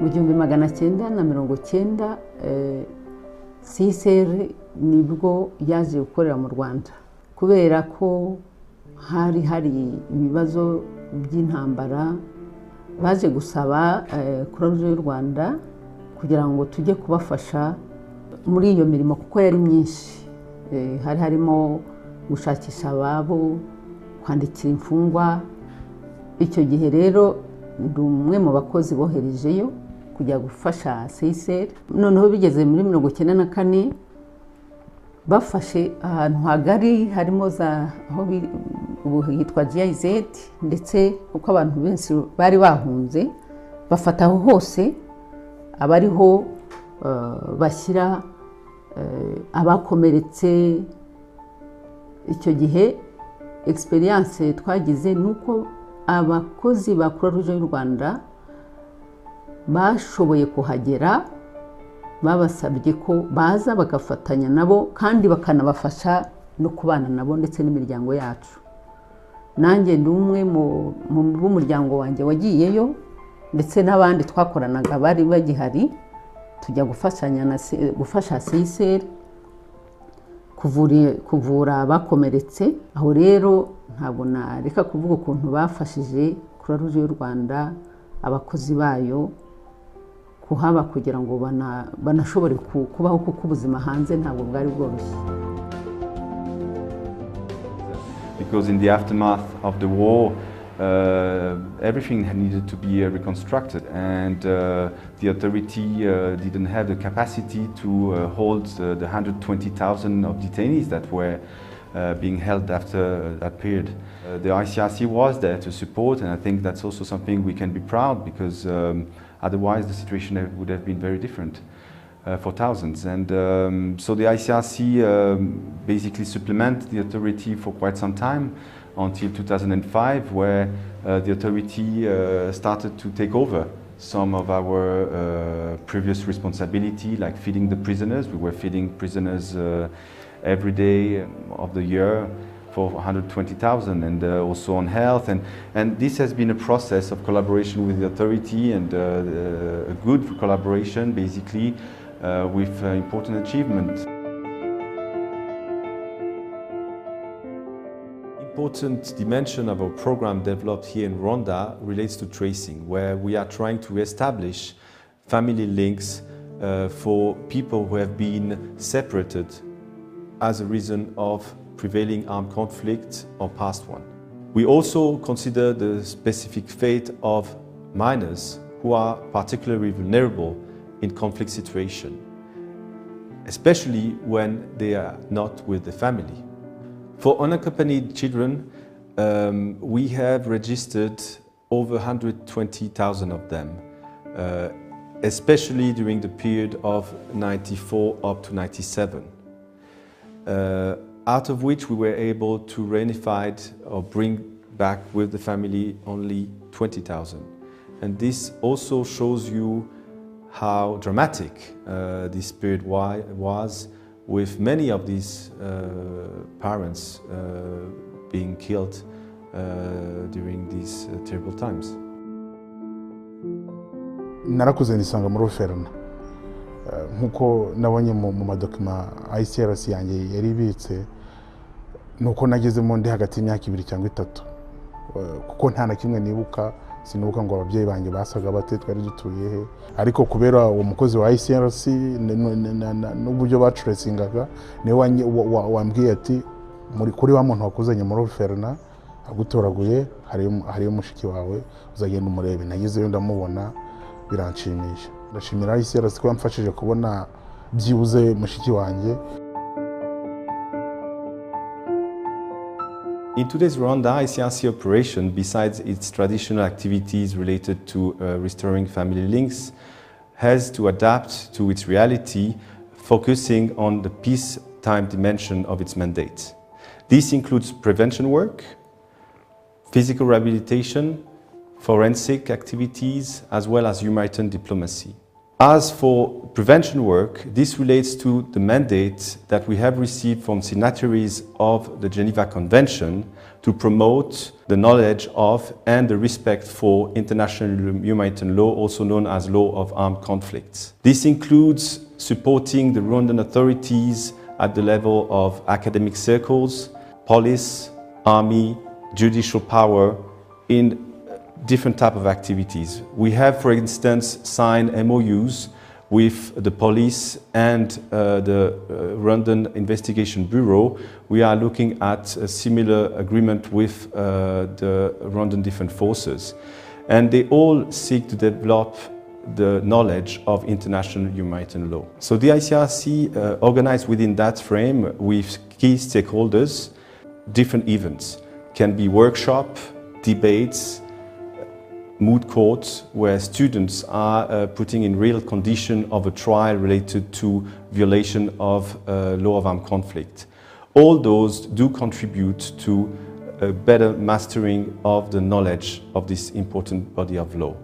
As for security forces, these workshops are essential, and if we look at a country like Rwanda, that is the second biggest contributor in peacekeeping forces around the globe, this is very important because they are going to be confronted with real-time situation where international humanitarian law do apply.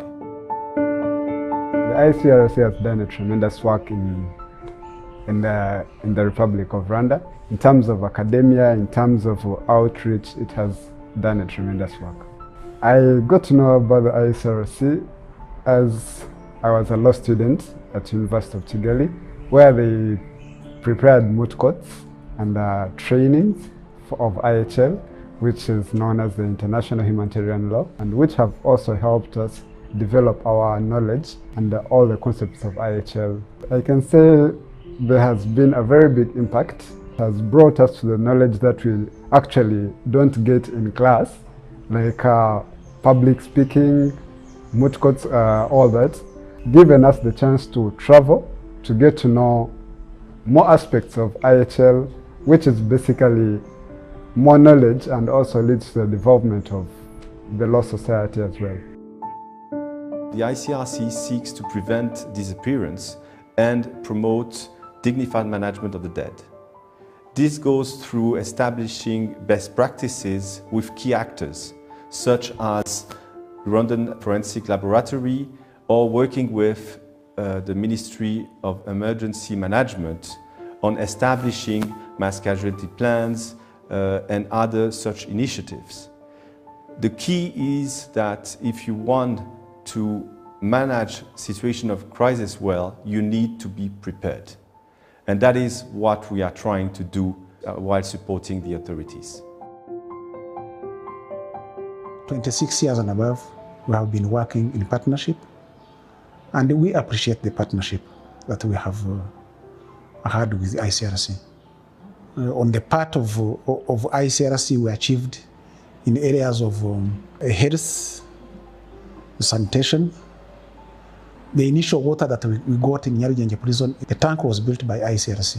Almost all the biogas plants at the 13 prisons that we have in Rwanda were supported and achieved.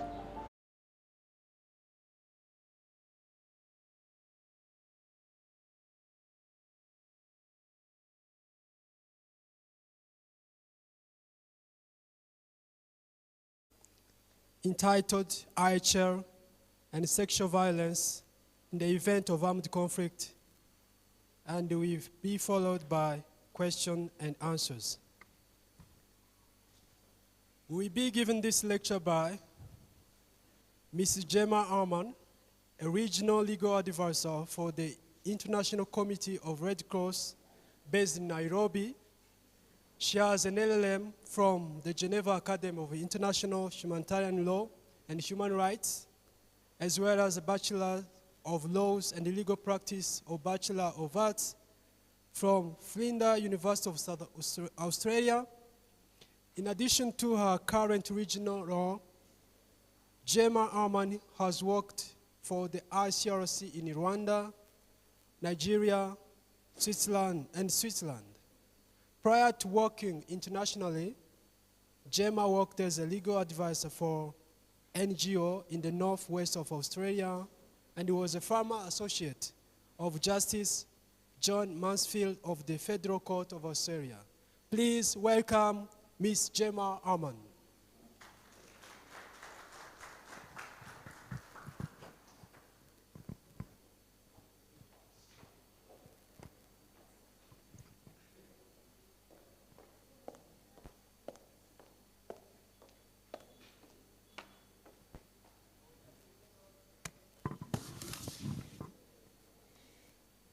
Anyway, to representatives of the law schools of Rwanda who are present here today, to our representative from the Rwanda Red Cross Society, from the Dallaire Institute, the Rwanda Bar Association, the Rwanda Investigations Bureau, the Institute of Data Protection, the National Public Prosecution Authority, Rwanda Law Reform Commission, respected judges, students, all protocol observed. Thank you again for this opportunity to share with you on the topic of IHL and sexual violence in armed conflict. I would like to congratulate the students again on their mooting this morning, and I look forward to hearing the results as well. But I want to pause for a moment to address in more detail the issue of sexual violence and armed conflict and IHL. And I thank the organising committee for their selection of this theme. Rape is not a crime that is specific to conflict. that noted, it is clear that rape and other forms of sexual violence are perpetuated with terrible frequency in situations where the ordinary law and order of a state is shattered by conflict, and also, relatedly, in situations where sexual violence itself is being employed as a tool for war. Rape and other sexual violence is committed by weapon bearers. It is also committed by civilians in situations where insecurity prevails.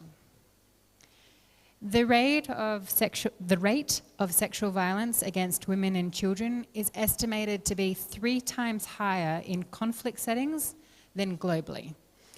And that results in approximately 21.4% of women and girls in such settings experiencing sexual violence over the course of their lifetime. It's interesting to pause on that number, 21.4% of women and girls experiencing sexual violence over the course of their lifetimes.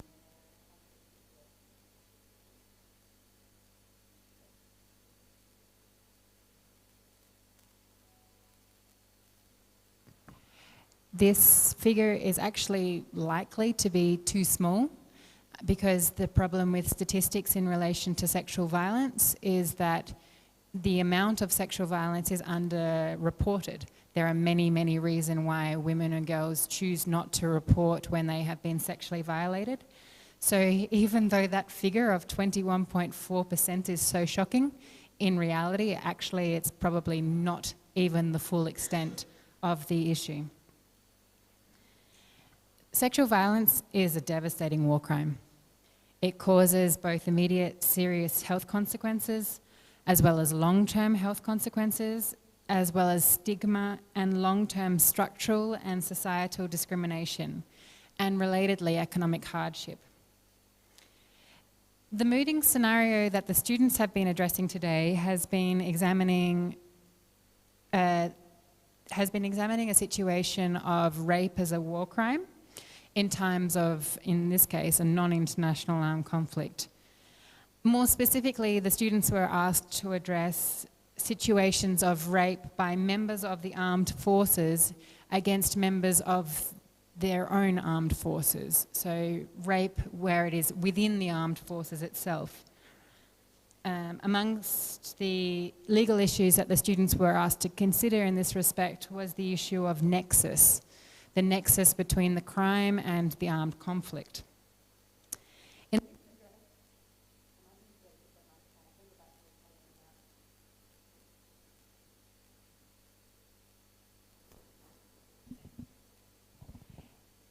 In this address, I will take a step back and examine the broader legal framework in relation to international humanitarian law and sexual violence, as well as some of the challenges that are related to this in the domestic implementation.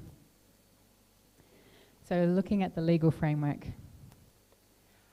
Rape and other forms of sexual violence are unequivocally unlawful in international law, and perpetrators may be individually criminal liable for war crimes or crimes against humanity or genocide, depending upon the circumstances.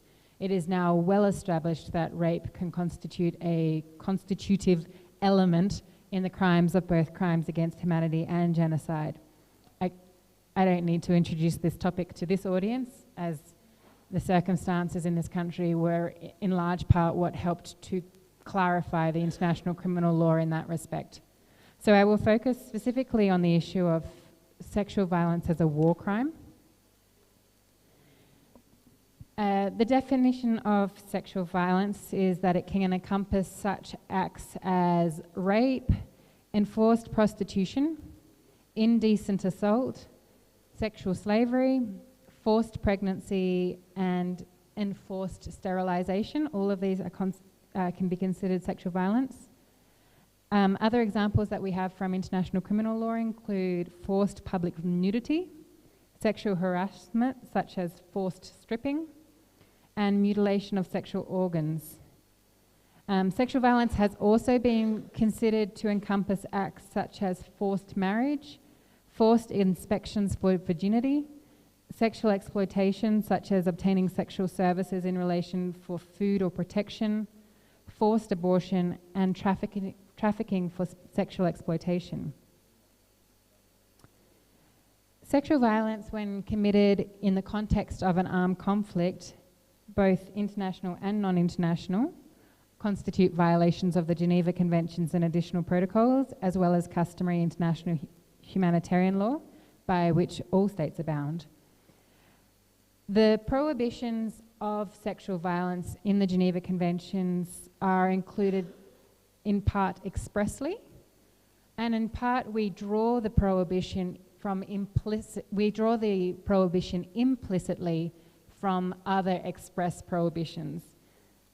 For example, we can draw the prohibition against sexual violence from the prohibition against cruel treatment and torture, outrages of personal dignity, indecent assault, and enforced prostitution. And here's my slight tangent. The language that is being used to describe and prohibit the conduct of rape has fluctuated throughout history. So, for example, again, in this audience, I don't need to introduce you to the Liber Code of 1863. In 1863, in fact, the authors of the Liber Code were very comfortable to use the terminology of rape. So they included that term expressly in the Liber Code and stated that any soldier that committed the act was punishable on pain of death.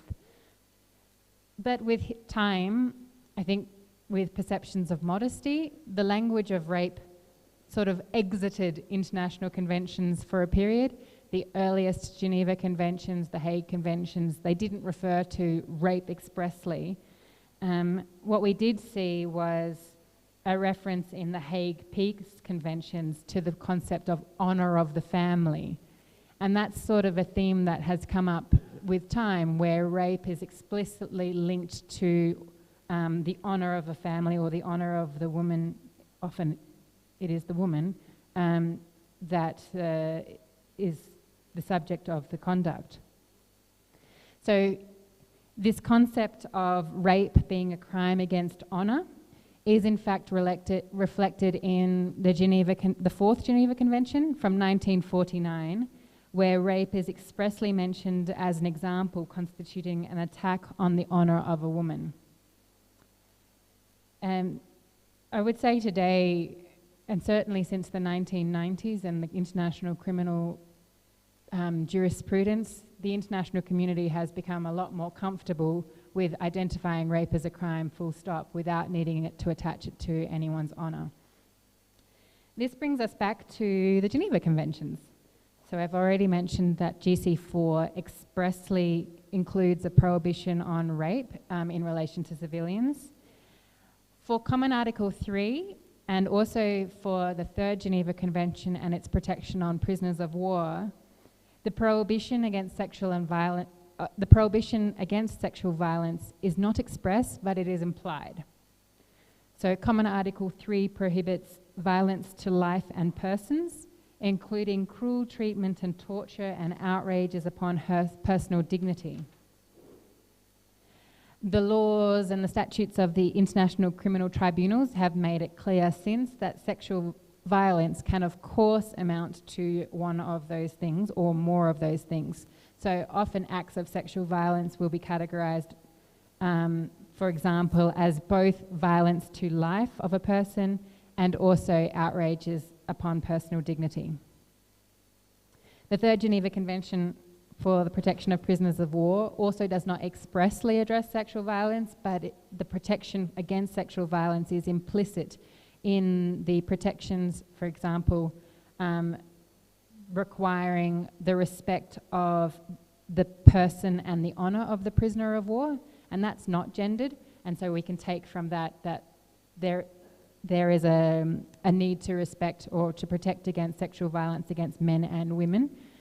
We also have in Article 14.2 of the Third Geneva Convention the express reference to treating women with regard to their due sex. And in the updated commentaries to the Third Geneva Convention, they discussed this provision and identified that the protection and care owed to women, prisoners of war, under Article 14.2, requires that the detaining power take proactive measures to prevent sexual violence from occurring and to ensure that women who are victims of sexual violence have access to appropriate gender-specific health care. In the additional protocols, so we're moving from 1949, the drafting of the Geneva Conventions, to the 1970s, Article 75 of Additional Protocol 1 specifies that the prohibition covers, in particular, humiliating and degrading treatment, enforced prostitution, and any form of indecent assault. And Article 4 of Additional Protocol 2 specifically adds rape to that list. So we have, in some ways, what you might describe a jigsaw of protections, where we can say confidently, without the shadow of a doubt, that sexual violence is prohibited under IHL, and we're drawing from a number of different provisions in both the Geneva Conventions and the additional protocols. I can add in relation to the additional protocols that outrages of personal dignity are also expressly prohibited as a fundamental guarantee for civilians and also persons hors de combat. Interestingly, in relation to the language of outrages against personal dignity, this is the language that's employed in Rwanda's own laws. And I'm not an expert on Rwandan law, and I know that there are many people in this audience who are, but I was interested in reading that the definition of war crime in the law repressing the crime of genocide, crimes against humanity, and war crimes from 2003 prohibits and criminalizes outrages upon human dignity, in particular rape, sexual abuse, and forced prostitution, and any forms of indecent assault. So that's the language that's employed in Rwanda's own domestic law. More recently, again, we're stepping a few more decades along, the Rome Statute expressly includes rape, sexual slavery, enforced prostitution, forced pregnancy, enforced sterilization, or any other form of sexual violence as war crimes in both international and non-international. And more recently again, in the case that we've heard a bit, well, actually, no, we didn't hear so much about today, but yesterday there were a few more arguments about this case. The 2017 ruling of the Ntaganda case, the ICC appeal chambers affirmed the court's jurisdiction over war crimes of rape and sexual slavery when committed against members of the perpetrator's own force. So there's a strong legal foundation for the international criminalization of sexual violence. We can add to that a whole range of soft law negotiated documents. I'm just going to name you a few. The Beijing Platform for Action, the the GBV Call to Action, Humanitarian Pledges, the Istanbul Convention, the Maputo Protocol, National Action Plans, the Red Cross and Red Crescent Resolution, the SDG Goal 5.2, the Vienna Declaration, just to name a few. So against this backdrop, it's easy to declare unequivocally that sexual violence in armed conflict is unlawful. Khalas. There are many instances in relation to IHL where the ICRC advocates for a strengthening of the law. But in this case, the issue with sexual violence is not the law. The issue is the implementation of the law. So that's where I'd like to lead the conversation now, into some of the challenges in relation to the implementation of this law. So, and I know that I'm addressing lawyers and future lawyers. The first challenge that we see in law is that in many countries we have national legislation that may prohibit sexual violence but doesn't create a specific crime in relation to sexual violence in times of armed conflict, so sexual violence as a war crime. Another challenge can be where the definition of sexual violence is too narrow.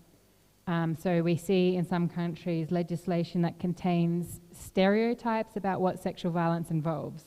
For example, that sexual violence always involves violence perpetuated by a man against a woman or by a combatant against a civilian. That's too narrow, obviously. We all know that sexual violence can be committed by men against men. Sexual violence can be committed by women against men. and also that sexual violence can be committed by civilians in times of armed conflict too. It's a misconception that a war crime can only be committed by a person in uniform against a civilian. A related issue concerns the wider legal system and the system for prosecution. And again, I know I'm addressing lawyers and future lawyers, and I hope that this will be interesting for you. I mean, as we've said, international law is clear that states have an obligation under international humanitarian law to investigate and prosecute perpetrators of sexual violence, or, as applicable, to extradite authors of such crimes and to ensure that victims have access to healthcare, justice and reparations. Yet, the reporting of sexual violence can be hindered where survivors face a legal system that does not protect them. For example, by adequately training those responsible for prosecuting this crime or lacking victim protection mechanisms. There are so many reasons why victims don't report. This can include stigma, discrimination, and also potentially retaliation. Reporting can also be hindered by procedural factors. For example, if the legal system is poorly resourced, if access to the legal system is costly, if there are risks or perceived risks that there might be breaches in confidentiality, these are all practical barriers to reporting. Essentially, if the perception is that the legal system will not provide meaningful access to justice, then of course there's going to be lower levels of reporting. Because what victim or survivor would ever want to subject themselves to a system that's not actually going to be able to provide meaningful justice to them? These issues in relation to justice systems are so much worse in times of armed conflicts, particularly in situations where armed conflict is protracted. Courts may not be sitting for months or even years in affected communities, and we see this. In situations where there is armed conflict for many years, it's quite frankly, the court system may simply stop sitting. The magistrates won't be in court. You won't find a magistrate to hear your case. You might even have to travel quite a distance to be able to report your case to a police, because the police are no longer in control. It's the military who are guaranteeing law and order in that environment. So it can just simply be the case that there's no meaningful way to report or prosecute a case.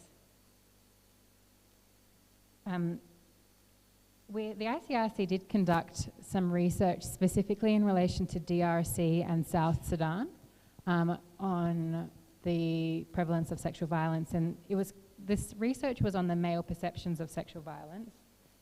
And part of the findings of this research, it's called the Male Perceptions of Sexual Violence Study if you're interested in reading more, but part of the findings of that study identified that the lack of individual accountability is a factor that can encourage sexual violence to be perpetuated. So if the people who perpetuate sexual violence are not prosecuted or can avoid prison by paying bribes, or in some systems there is a custom where it is the family that is required to pay for the faults of a member of that family, so there's no individual accountability, it goes to the family, then it can create a feeling of impunity. And what we see sometimes is that this is reflected in the absence of shame.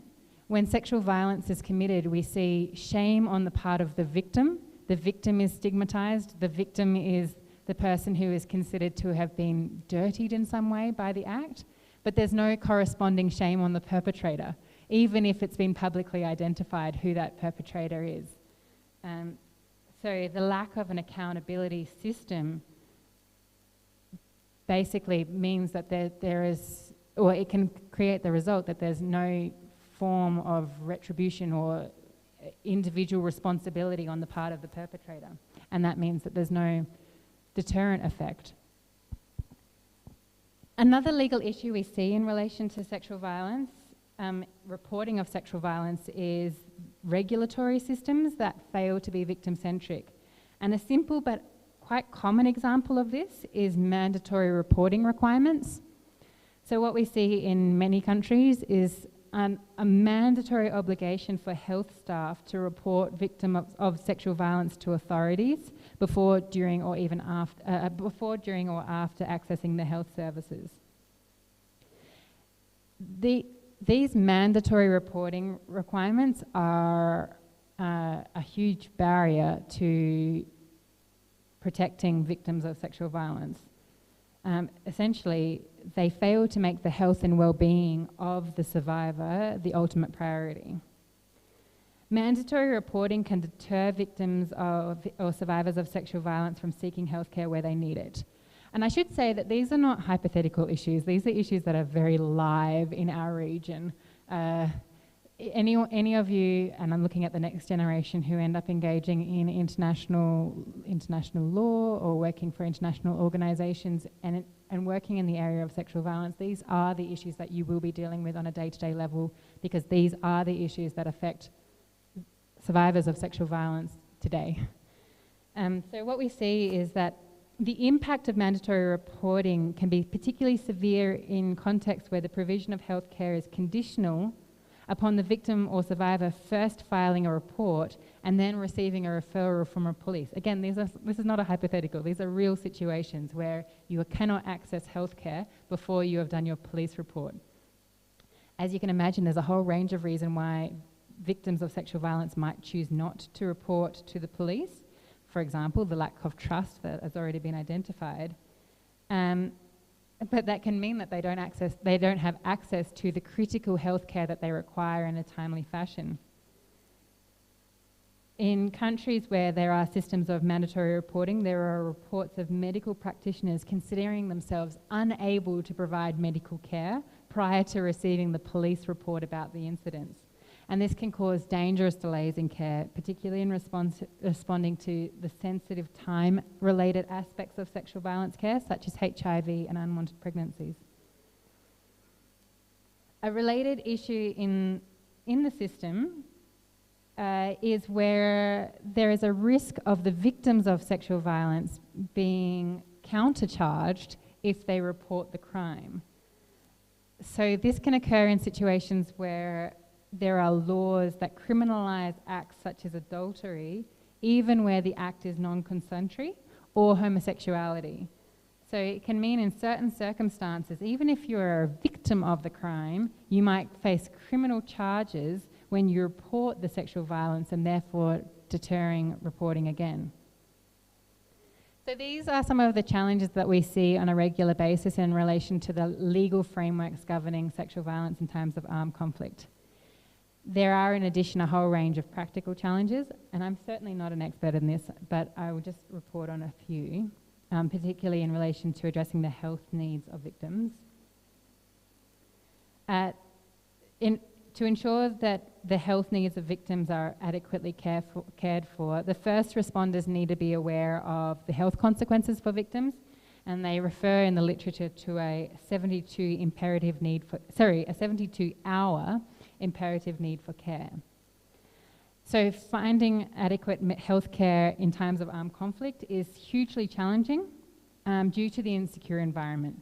There can be logistical barriers such as lack of transportation. Again, for example, if the healthcare facility is not in the village, but you need to move to another village or town, the inability to afford transport, or the road being shut down, or checkpoints being a barrier. Female victims or survivors not having a male relative to accompany them when leaving their home. Structures not being physically accessible for those with disabilities, for example. Then there can be the challenges where the healthcare facilities themselves have been impacted as a result of conflict, where healthcare centres have been damaged or looted, staff have left, or they've been killed, or they're missing. Supplies looted or lacking, staff unwilling to provide care, and this can be an issue in relation to gender if there's only male staff and they're not willing to address female or vice versa, or because the victim is considered to be shameful. The absence of same-sex health staff, the invisibility of the wounds not being a priority for health staff, and the lack of patient confidentiality. These are only examples. So that's quite a lot of challenges. And that's really only scratching the surface. Again, I would really recommend reading the Male Perceptions of Sexual Violence study. I think it does a really good job of doing, the research basis is involved consultation and a lot of interviewing with just community members to try and understand what they understood about sexual violence and the causes of sexual violence. And it just shows there is no simple solution. And I guess that's where I leave it. If there was a simple solution to sexual violence in times of armed conflict, probably we would already be there.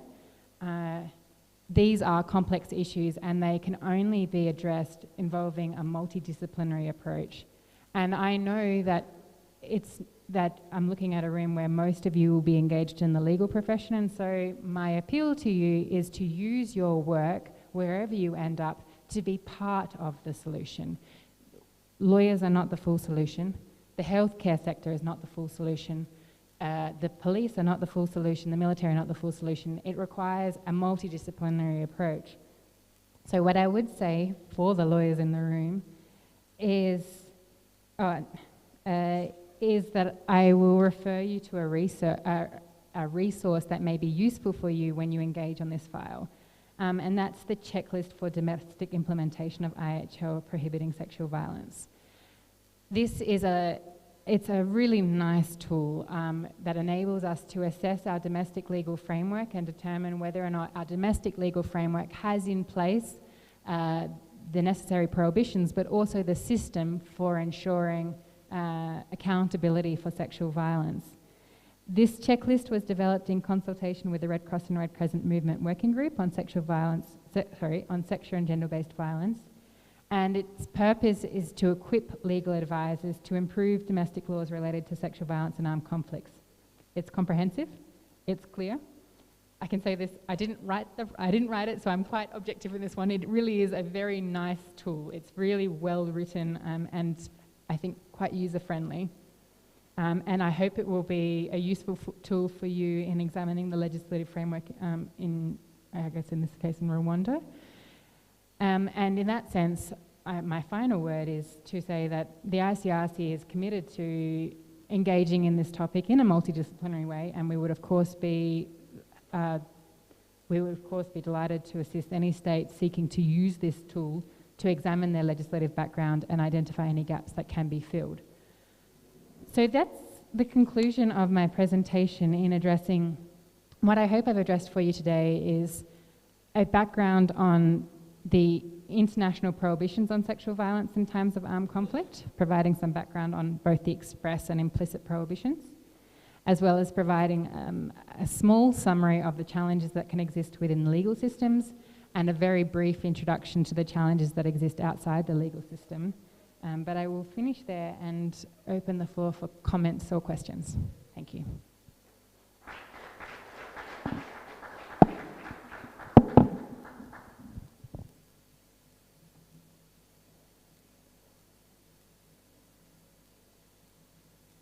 The floor is open.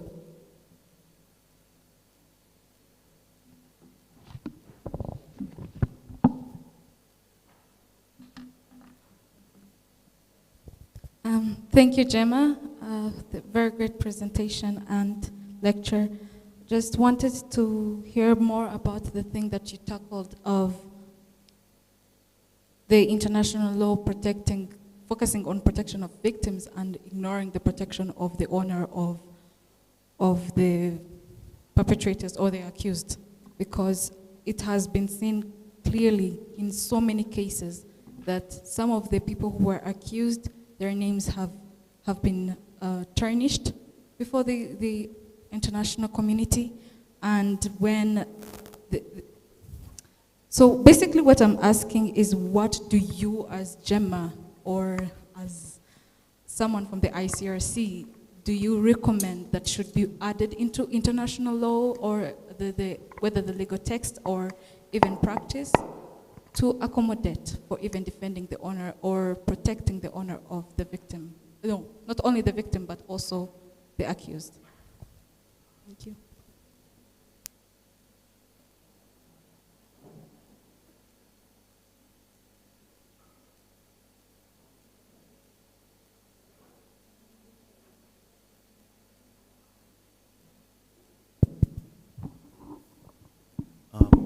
Thank you so much for the presentation. I think it's a very good presentation. I'm interested in the question whether there's a minimum threshold of gravity for an act to be considered to amount to sexual violence. Now, I know this question has no clear-cut answer, and I'm trying to, because I mean the statute of the ICC criminalizes sexual violence, enforced prostitution, forced pregnancy, enforced sterilization, and crimes of, you know, similar nature. But, you know, this list is not, it's not exhaustive. And I'm wondering how we can harmonize this with the general requirement that if an act is to be considered a crime, there has to be a legal element, a pre-stated legal element for an act to be considered a crime. How do we harmonize this? Thank you.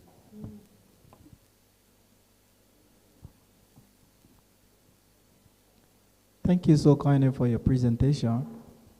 I actually have a concern. We do understand that rape and sexual abuse victims are more often uncomfortable in expressing issues relating to rape and sexual abuse. This has become more alarming, and it is due to the fact that there are negative stereotypes projected to them from the society. I'm more concerned about understanding as it relates to what measures that are taking place by the ICRC in order to address issues of this kind. If there are legal elements in relation to that, how effective is the implementation for the benefit of those victims? Thank you. Any other? Okay, I'm Yusuf ACC. I want to ask a question relating to IHL. So the question is this. We understand the complexity that involves with victims in armed conflict. So what are those protections also for people who are being accused of armed conflict, meaning when they are being presumed to be innocent and being published within the media? What is the role of the ICRC after they have been exonerated, after their reputations and everything has been tarnished? Thank you. Okay, let's Gemma work on this, and after this session, we take another one.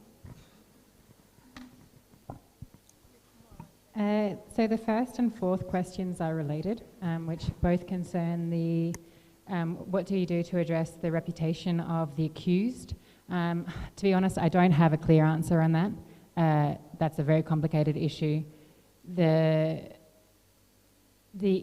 What we see overall in relation to sexual violence is that we see a huge amount of underreporting. So I guess that is our focus in some ways, is on the fact that at the moment we have a huge amount of underreporting of victims of sexual violence, and at the moment we have a huge amount of impunity for sexual violence. So I guess that is the core of our interest.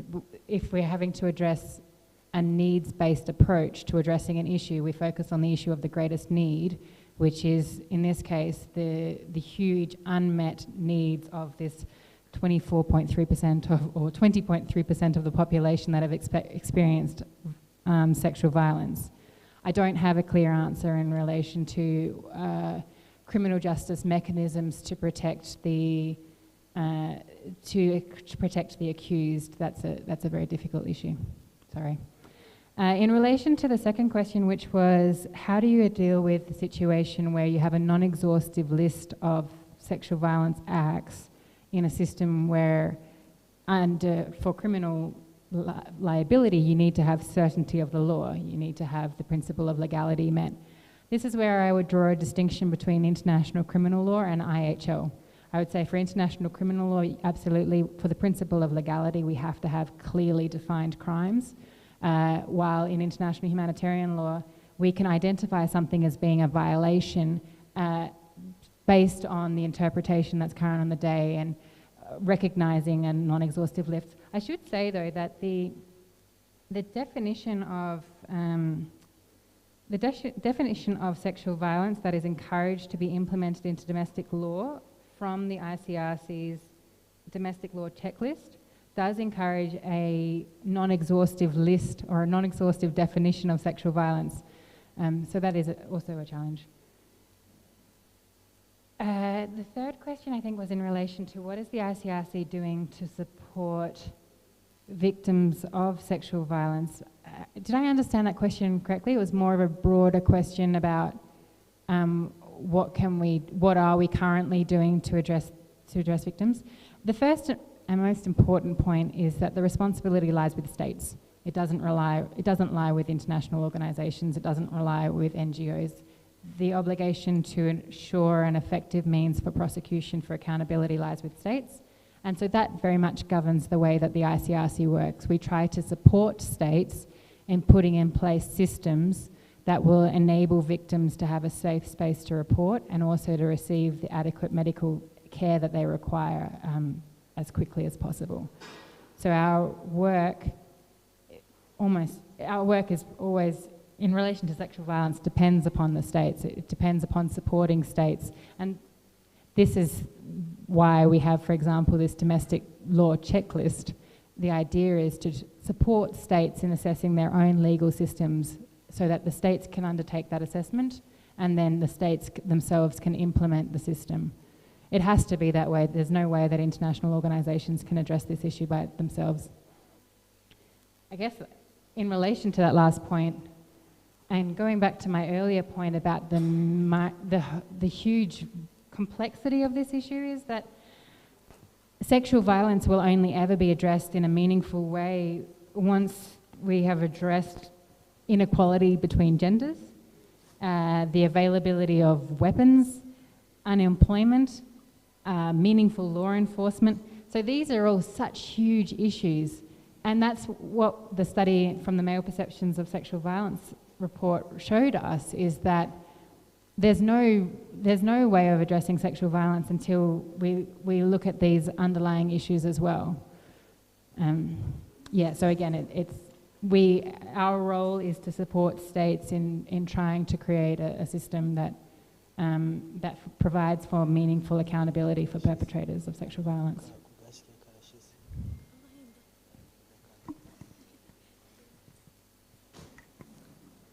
Hello, my name is Esther. I have 2 questions.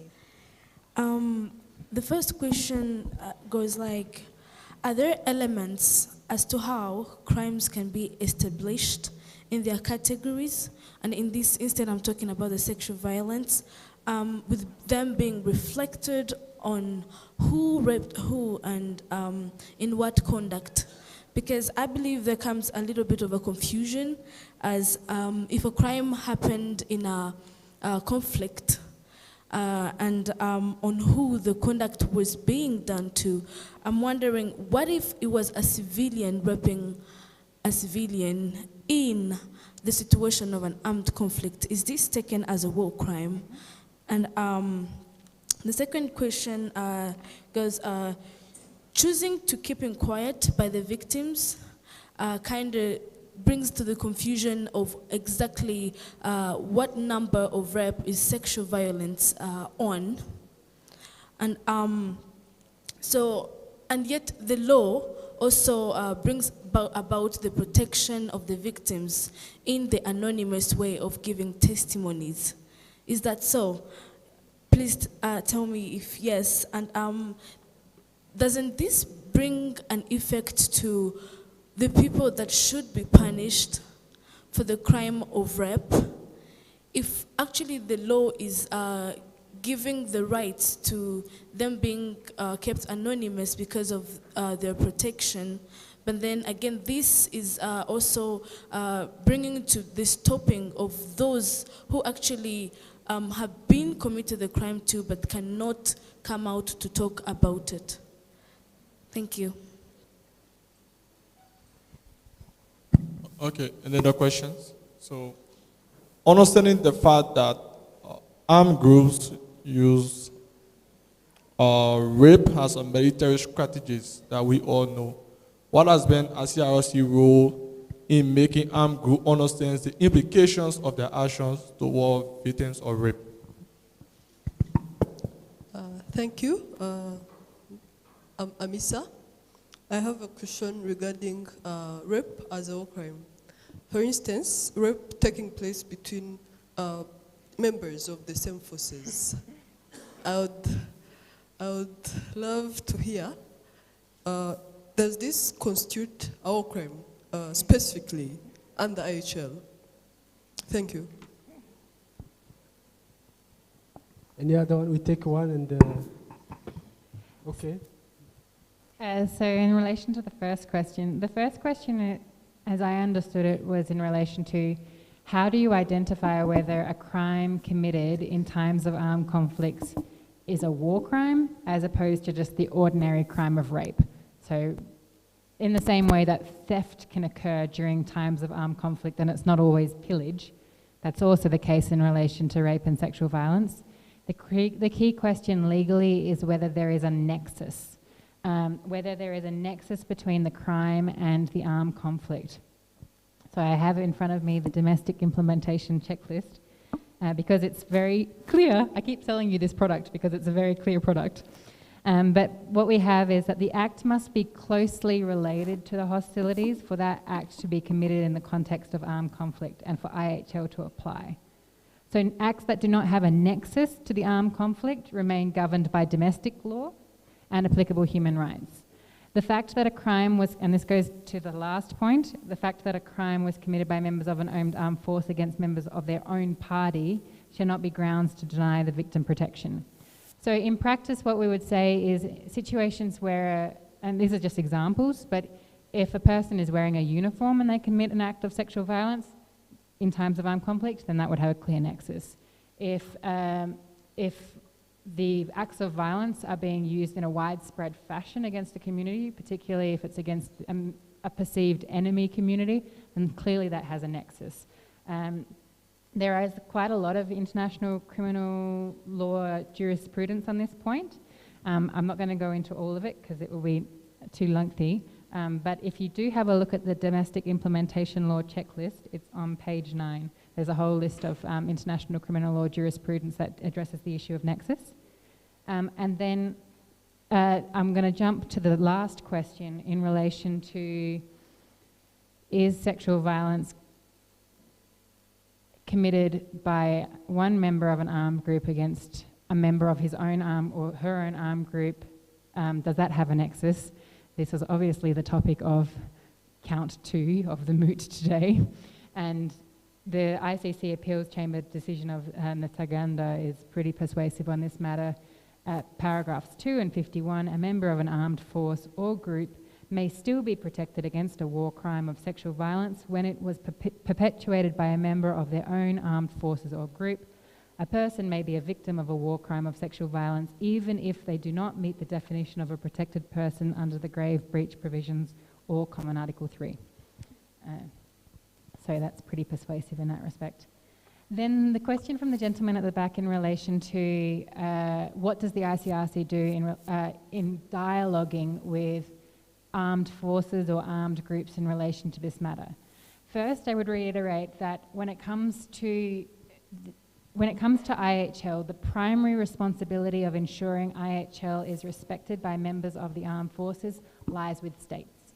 So the primary responsibility would come to the for example, in Rwanda, KDF, or any of the armed forces. They would need to have in their place military manuals that prohibit the conducts, standard operating procedures that make it clear that the conduct is prohibited, and also provide for mechanisms for accountability in situations where there are accusations of rape or sexual violence, and have in place the mechanisms for investigation and ultimately punishment. The primary obligation lies with states. That said, the ICRC is active in this, in supporting states, and also with working with non-state armed groups, because there are many countries where there are active non-state armed groups that are also perpetuating these crimes. So the ICRC, we have a unit, it's the Armed Forces Unit, an arms group unit, which is their job is to engage in dialogue with armed groups and armed forces about IHL, and including sexual violence. So the ICRC does a lot of trainings with members of the armed forces, and this can be very organised militaries. So the ICRC would support very organised militaries in trainings, but also less hierarchically structured armed groups as well. So-called trainings, trainings in villages about sexual violence. The reality is that a training on sexual violence is not going to address the issue, because this issue is much bigger than just saying, this conduct is prohibited, therefore don't do it. That's not enough. If you have a Muzungu come to a training and say, just so you're aware, this is prohibited in international law, not really going to change a lot of behaviour. It really requires a much bigger thinking about why is sexual violence considered to be not shameful for perpetrators? What are the social inequalities that lead to the situations that can cause a greater frequency of sexual violence? It's such a complex issue. The ICRC tries to support it, and we have, in some countries, we have very big programs on this, trying to encourage legislative reform, trying to work with the armed forces, but it really requires a whole of community response to address this. Other input and intervention, questions? The floor is open.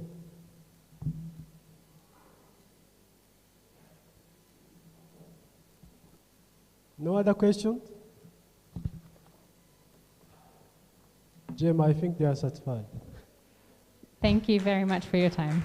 Big applause.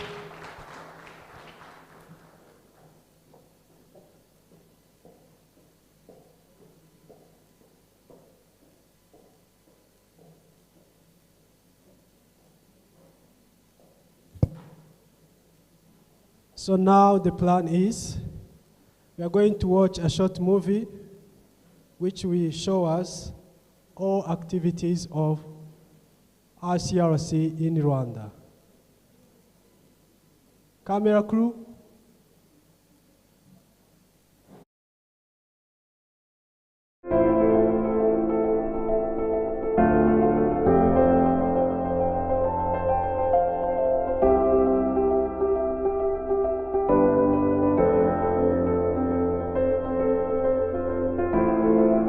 The ICRC mission in Rwanda is an emblematic mission.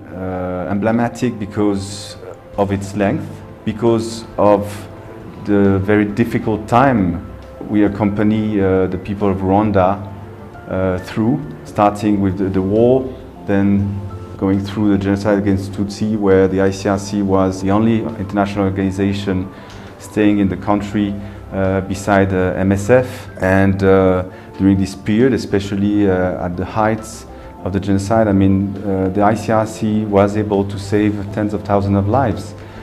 And, but it was like Philippe Gaillard, the head of delegation, was saying at the time, millimeters of humanity on kilometers of horrors. So we also need to remain modest on what were our achievements. And, but still, I think these were important moments for the institution where we felt we were here for a reason. Le CICR a la mission de protection et d'assistance des victimes de conflits armés ou bien de situations de violence ou bien d'autres situations ou d'autres crises.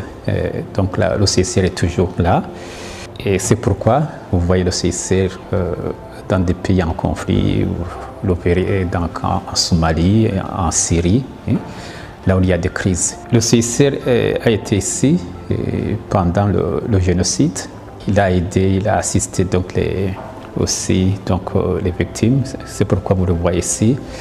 Et maintenant, on n'a pas de conflit. Nous sommes un pays en paix. Le CICR est ici pour contribuer à gérer donc les effets de crise. Et maintenant, il travaille avec la Cour du Rwanda dans le cadre de coopération mutuelle pour renforcer aussi donc les capacités de l'Institut national. Muri 1994 muri igihe hari gukorwa jenoside ikorerwa abatutsi, twari dutuye Nyamirambo, ngira ngo nayo ifite imyaka 6, badutera grenade mu cyumba ahantu twari turi, ndakomereka. ku kaguru cyane na mumuna wanjye arakomereka cyane mu mutwe. Urabona iyo hantu bahateraga magrenade n'ibiki kameme abantu bazaga nyine kureba bapfuye abandi babajugunyaho, noneho badutwaye ku muhanda badutereka aho ngaho. Mumuna wanjye we yarameze nk'umuntu wapfuye kubera akomeretse cyane mu mutwe, undi uwo umusaza wanjye we yari yapfuye niba nibuka neza. Batujugunya ku muhanda, imodoka rero ya HUMANITARIAN iradutoragura ana muri HUMANITARIAN ku muhanda mu Kiyovu. Batangira kutuvura, nabonaga abazungu benshi abantu bafite amablankari, bamwe baterura abantu bacitse amaguru, abandi ibintu byinshi biteye ubwoba. Ejo bundi sinzi ko naganiriye na mumuna wanjye ndikumubwira ko nzakora ikiganiro kuri ibi, ndambwira se nta bintu wowe wibuka, arambwira ngo image atazibagirwa akibuka ni ya petit frère bamufashe kuri brancard bajugunya mu cyobo.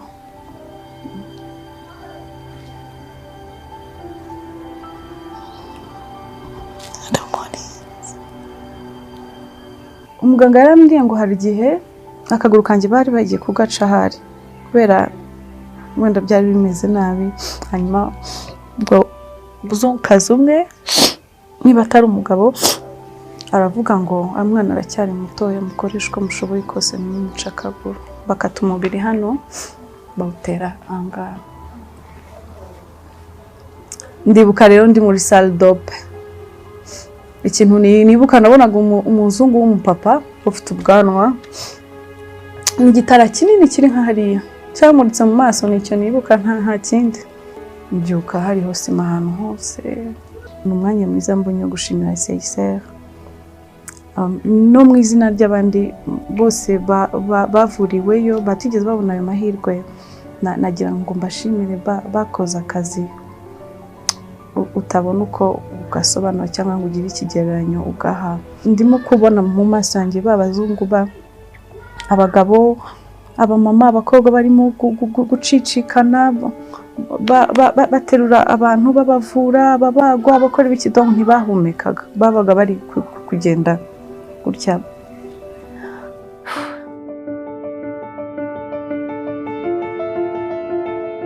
Mu 1990 HUMANITARIAN nibwo yaje gukorera mu Rwanda kubera ko hari ibibazo by'intambara.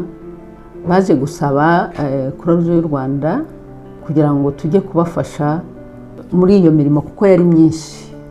Hari harimo gushakisha ababo, kwandikira imfungwa. Icyo gihe rero ndi umwe mu bakozi boherejeyo kujya gufasha HUMANITARIAN. Noneho bigeze muri 1994 bafashe ahantu hagari harimo aho ubu hitwa GIZ, ndetse uko abantu benshi bari bahunze bafata aho hose abariho bashyira abakomeretse.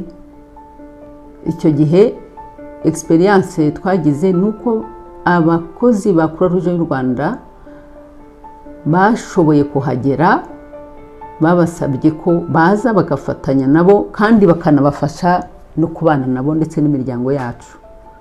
Nanjye ndi umwe mu b'umuryango wanjye wagiyeyo, ndetse n'abandi twakoranaga bari bagihari, tujya gufasha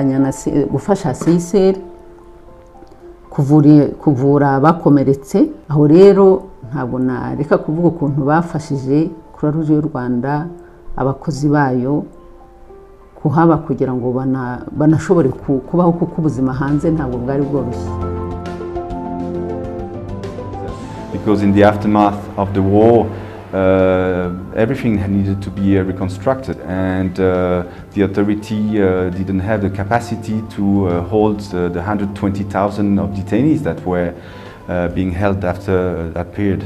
The ICRC was there to support, and I think that's also something we can be proud, because otherwise the situation would have been very different for thousands. And so the ICRC basically supplemented the authority for quite some time, until 2005, where the authority started to take over some of our previous responsibility, like feeding the prisoners. We were feeding prisoners every day of the year for 120,000, and also on health, and this has been a process of collaboration with the authority, and a good collaboration basically with important achievement.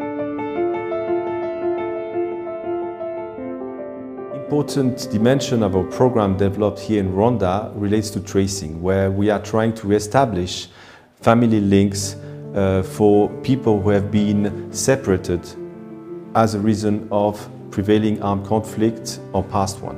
We also consider the specific fate of minors who are particularly vulnerable in conflict situation, especially when they are not with the family. For unaccompanied children, we have registered over 120,000 of them, especially during the period of 94 up to 97. Out of which we were able to reunify or bring back with the family only 20,000. And this also shows you how dramatic this period was, with many of these parents being killed during these terrible times. Narakuze nisanga muri Ferna nkuko nabonye mu madokima ICRC yanjye yari ibitse, nuko nagezemo ndi hagati y'imyaka 2 cyangwa 3, kuko nta na kimwe nibuka. Sinuka ngo ababyeyi banjye basaga bate, twari dutuye he, ariko kubera uwo mukozi wa ICRC n'uburyo batracingaga niwe wambwiye ati muri kuri wa muntu wakuzanye muri Ferna agutoraguye hariyo mushiki wawe uzagenda umurebe. Nagizeyo ndamubona biranshimisha. Ndashimira ICRC ko yamfashije kubona byibuze mushiki wanjye. In today's Rwanda, ICRC operation, besides its traditional activities related to restoring family links, has to adapt to its reality, focusing on the peacetime dimension of its mandate. This includes prevention work, physical rehabilitation, forensic activities, as well as humanitarian diplomacy. As for prevention work, this relates to the mandate that we have received from signatories of the Geneva Convention to promote the knowledge of and the respect for international humanitarian law, also known as law of armed conflicts. This includes supporting the Rwandan authorities at the level of academic circles, police, army, judicial power in different type of activities. We have, for instance, signed MOUs with the police and the Rwandan Investigation Bureau. We are looking at a similar agreement with the Rwandan Defense Forces.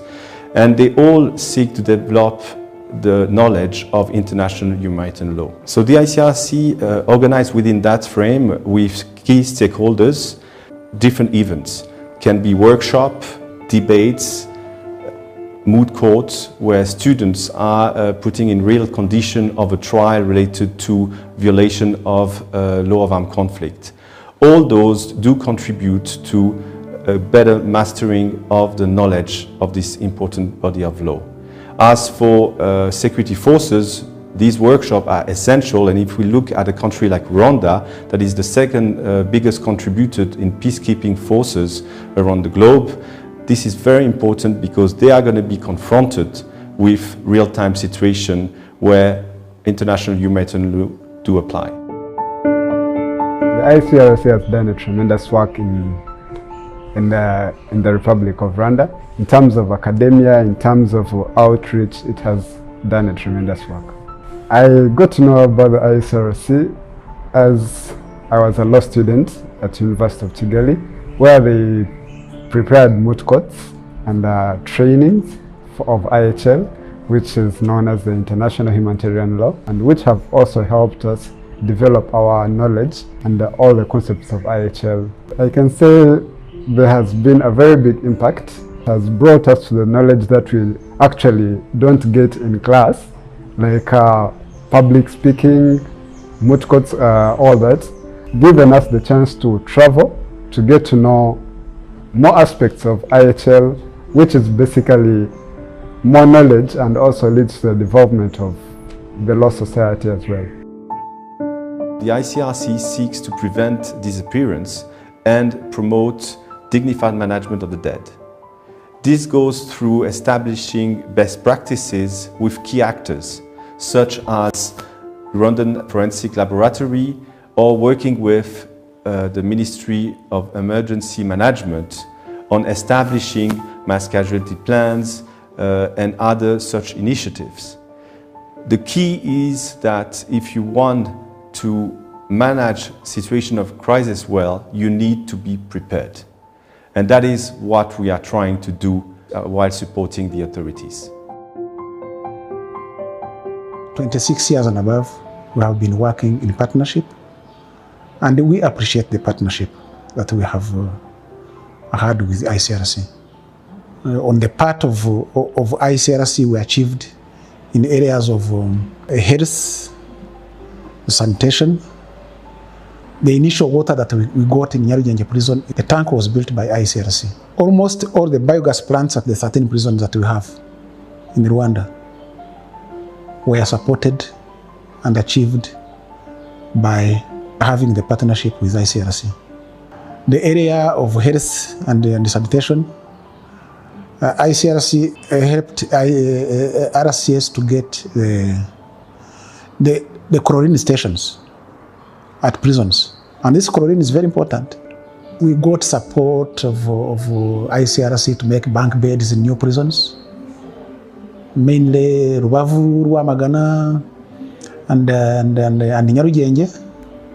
We have got partnership with ICRC in areas of training and capacity building of our prison staff. For all these years, we have been having training together. COVID pandemic is a pandemic that has affected the world over, our country inclusive, and we in prisons also have got, we are affected. We got some tents for isolation. We got materials like hand sanitizer, hand washing stations. This made us achieve in a way of isolating some of the cases that we had in the first place. But before that, the new entrants that we are getting are isolated in the new tents that we got from ICRC.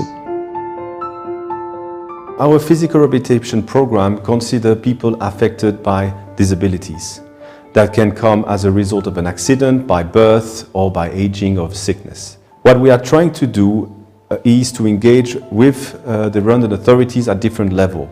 At the ministerial level, with the Ministry of Health, we are supporting them in developing a national strategy to better include this important dimension in the continuum of care. A second dimension relates more to direct support to national institutions such as the Hospital of Butare and the Hospital of Kigali, where we try to promote good access to services and services of quality, which is essential. What is the ICRC doing now to promote inclusion?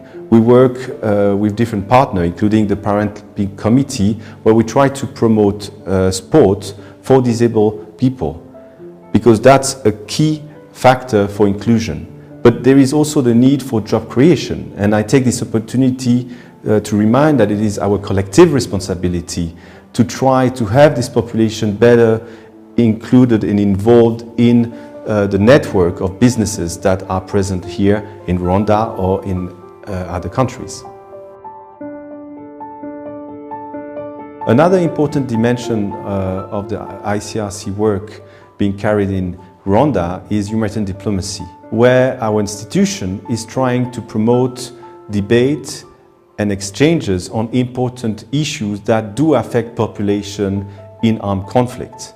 We have for that purpose created a humanitarian here in Kigali, where we provide a platform for debate with different panelists and experts, bringing their knowledge about specific issues.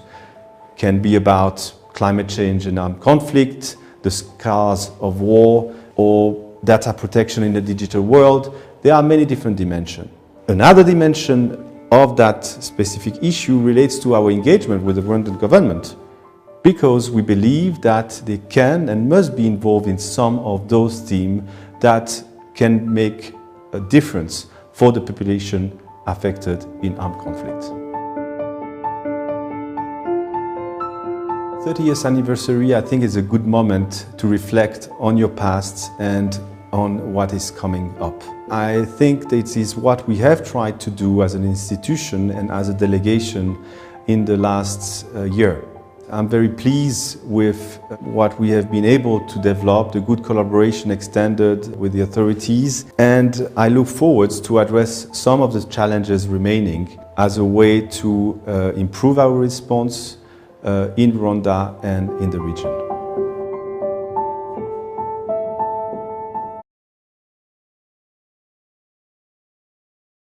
Practice exactly as it is described? Or is it natural for practice to have less hold on truth than the theory has? Republic by Plato, page 174. So, here, if IHL is practical or not, our group have solved. So, let's hear from the judges, the deliberations. Thank you. Thank you, MC. Good afternoon, everyone. Are you breathing easier now? No? Guess what? There's nothing else you could have done at this point. You just stay calm and breathe in very deeply and wait for the results. But before we get to that point, we are going to give you some feedback generally on how you all conducted yourselves throughout the MOOT day 1 and day 2. Unfortunately, the judge to my right has given us the rights to give feedback, so she's recused herself. So we'll start with the judge on my left.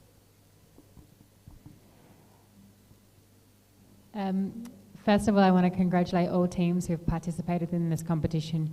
Yesterday was a long day and you worked very hard, and I was very pleased when talking to my fellow judges this morning that the report for the afternoon session shows that the afternoon was in fact stronger than the morning, because it was clear that you had been listening to the questions and comments from the judges and incorporating that into your submissions. So congratulations to all of the teams. Specifically in relation to the MOOT that we've just heard, I want to congratulate both teams for their clear identification of the legal issues. In this MOOT, for the most part, the two teams did identify the key contentious legal issues. For count one, the clear contentious issue was whether or not civilians could lose protection by directly participating in hostilities, and or whether or not self-defense was applicable here. For count two, actually, to be honest, I felt like on day one we had more of a debate about whether or not there was a nexus of the crime with the armed conflict situation. That didn't come out so much in the grand final, but that's fine. And in count three, there was quite a good discussion today about whether or not you could consider the circumstances amounting to an order of displacement. So legally speaking, it was quite strong. My feedback for the students generally, and this is for both yesterday and today, is that in an international criminal law MOOT, your structure of your arguments should be guided by the elements of the crime. And that's always a point of confusion for students. IHL contains many violations, but in this instance, you are being asked to defend or to prosecute an international crime which has clearly defined elements. In many instances, students were referring to other principles of humanitarian law that might have been relevant to the circumstances, but not necessarily relevant to the crime. So a very simple example is to be drawing out ideas about perfidy. Unless perfidy is the crime that you are prosecuting, there's no real value in arguing that point. And I would say that also in relation to the principle of proportionality, in relation to the conduct of hostilities rules for the crime, which was a crime in relation to targeting. So my feedback to students is, if you are arguing in a mooting competition or if you are arguing in an international criminal law context, the elements of the crime are your friend. But otherwise, it was an absolute pleasure. And I look forward to continuing to work with you in your professional lives. The ICRC does generally. And congratulations to all of the students who have participated. Thank you. I would first of all like to recognize the presence of our guest of honor who has just joined us, Justice M.M. Yoboche Karimunda of the Supreme Court. It's good to have you with us, Justice. Now, my comments are going to be a lot more detailed, hoping that the team that goes to represent our country represents us really, really well. Please take these comments as general feedback, even for those that are not going to represent Rwanda, those of you that continue to deal with moot courts. These are very, very pertinent comments. Some of them are mundane, but they are very, very important, because when you submit as a lawyer, it's not just about the content of what you're submitting, it's also about the etiquette and how you conduct yourself. So most of you were saying, Your Honor, Your Honor, Your Honor, and there's 3 judges. Please always say your honors and don't say it too many times. Once is enough. So it will be Your Honor, 3 words, Your Honor, 3 words, Your Honor, 3 words. Terrible, terrible, terrible. Don't do that. So when you're starting out, the first speaker should always give a roadmap of how you're going to conduct your hearing. Some people are introducing themselves. My name is this. To the microphone, to the next person to stand up, and then it's disruptive. The first counsel needs to stand up, unless you're all standing up like in our courts of law, where everybody's standing up at the same time, where you can introduce yourselves, one in tandem. But the first counsel should always introduce themselves, say, good afternoon, Your Honors, my name is so-and-so. With me today, I'm counsel so-and-so and counsel so-and-so. Okay? And then you give a roadmap. We have 3 charges. I will handle the first charge on blah, blah, blah. My next counsel will handle on this and this and this. Give us a roadmap so that we follow coherently what you're going to do. Pace yourselves. We had people that were just screaming and rapidly talking. We didn't follow very easily. The whole point of your submissions is to be able to communicate. And in order for you to effectively communicate, the people you're telling something need to be able to understand. If you're talking really fast, even your own thought process doesn't catch up with the words that you are saying. So you end up confusing yourself. Majority of you yesterday were just reading their submissions. When you start reading and when you become lawyers, when you're reading, you lose eye contact with the judges. They are going to lose everything you're saying. So be able to understand and prepare so well that when you come to submit, you hold the attention of the judges, not just the presiding judge. You look to each of the judges to try and convince them, because what you're doing is doing what? Convincing them to come to your side. Always look out for what we call the double nod. Once you've convinced somebody, you're going to see them do this. Okay? So always try and get to that point. So there's something that we all kept going back to. When you cite jurisprudence, don't cite trial chamber jurisprudence. And majority of you are always saying, in the case of Bagirishema at page blah, blah, blah, blah. You're not telling me whether it's a trial chamber case, you're not telling me whether it's an appeals decision. And when you cite a case from 2009, when we're in 2022, that is not the most current jurisprudence. And this, you have to remember it even when you go into legal practice. It's not just for moot courts, okay? Jurisprudence is something that comes from the highest court. So when you cite trial chamber is not jurisprudence, you have to cite in international criminal law appeals chamber. And you also look at the latest cases, because there are always nuances that end up changing, okay? And also when you cite what you're calling jurisprudence, you're citing to me the Inter-American Court, whatever, but we're international criminal law.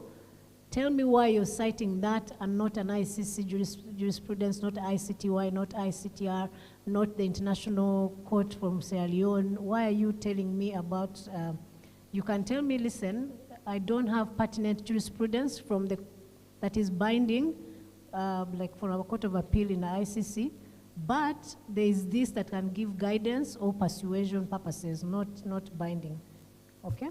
You have to be able to rise to that level. This may sound very funny, but please look at your dress code. Don't come to court wearing red, and I'm sure Justice Muyobochi is going to appreciate this. You find lawyers coming to court with, red socks and red jumpers and all of that. Please don't do it.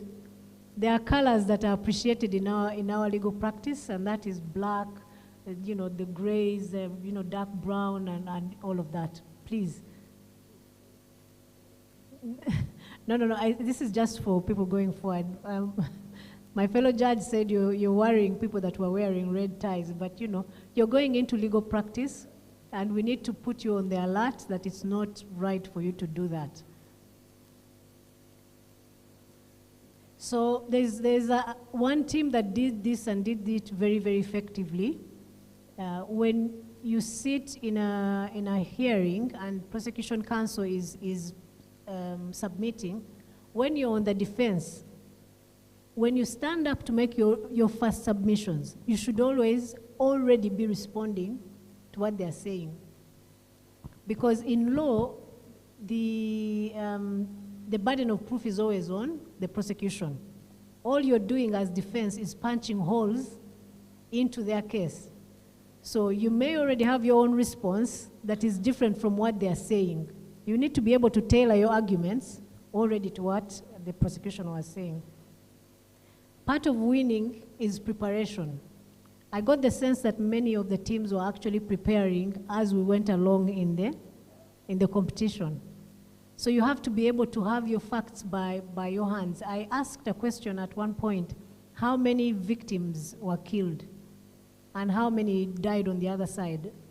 And nobody could answer that question. So you have to know your facts so well that even if I woke you up in the middle of your sleep, I would ask you a question about the facts and you would know it, okay? That makes the difference between a team that wins and a team that just goes through for the sake of being part of the competition. You have to know your facts and you have to know everything about the case. We told you that we would be timing you, we'll be alerting you 5 minutes and all of that, but within the team you need to be doing that yourselves. You need to be able to alert, because one of the judges was showing you 5 minutes, but that means one person could have spoken for 10 minutes before any interruption, and then the other two would have to struggle with the 5 minutes. So when you're preparing, you should always time yourselves. And even when you're sitting down and doing whatever, you should be able to pass each other notes, 3 minutes or whatever. If you agree, for example, 15 minutes, and you're 5, and you're 3, each one of you needs to be able to take 5 minutes. You know why? If we see an imbalance in the team as judges, we're like, this is not a team that is very, very coordinated. The team is as strong as its weakest member. When you're preparing for moot courts and you realize one of the team members is not strong, just know you're already not going to succeed. So all 3 of you need to be very, very strong in order for you to go far.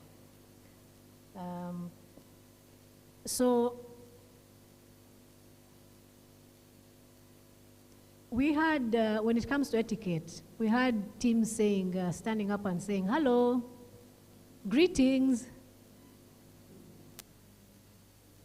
You don't say that to judges. I was waiting for somebody to say, what's up? So you should always, know that you have to respect the judges and give them their due respect, okay? So you stand up, you either say good afternoon, your honors, or good morning, your honors. But you can't say, hey, ho. Even if you know, the judge, if you're friends outside, when you come to court, everything changes. Even if I had a beer with you last night in a cabaret or whatever, when you come to court, it's completely different. That's what makes our profession completely different. You should never, ever become emotional and take it personally as a lawyer. Your Honors, can you believe this person actually did this? Unbelievable. At some point, I thought somebody was going to cry actually while submitting. So there is a difference between being persuasive and actually becoming completely emotional about something, okay? You can't say very easily, Your Honors. Picture this. You have 110 civilians, unarmed, coming to a convoy of soldiers that are armed with AK-47s, with big machine guns, and just because one person shot back, 50% of the civilians get killed. Is that proportional? Is that? So you're already drawing the judges in, but without saying, they almost all of them died, they shot at them and they did, you know? So that is something that I wanted to talk to you about and hope you will take into consideration next time. Don't ever give the judges your back. So you step in front, you're talking, and then you turn around, and then you're giving the judges your back, and then no etiquette at all. And I saw some of the teams actually addressing the opponents as if they are trying to persuade the opposing team to understand them. You really, really, really need to keep addressing the judges. Some people were using words that were from, I think, a completely different language. So you have to be mindful. I think there was somebody who was using something that is probably French. Alinea. So you should always make sure that you're actually speaking in the language that you're supposed to be speaking in. There are times when, because you're pacing yourselves, you actually forget to connect your thought. You come from here, you lose yourself in the middle, you don't conclude. So we have no idea what you are talking about. Just because in your thoughts, you're not coordinating your thoughts very properly. But the reason for that, I think, really is because some of the teams were not very, very well prepared.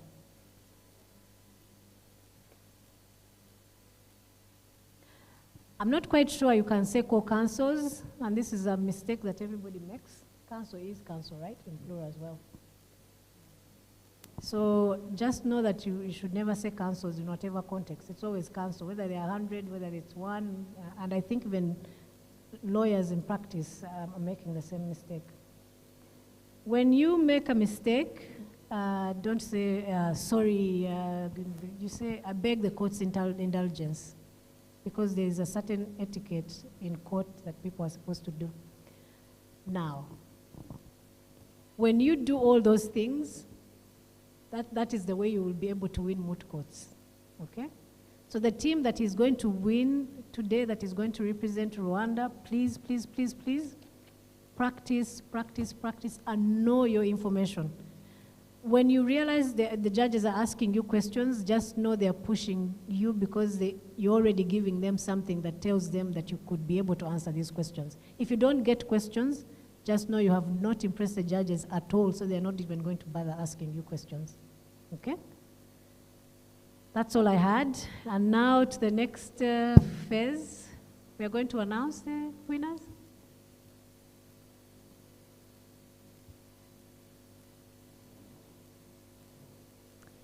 But I want to congratulate all of you that participated.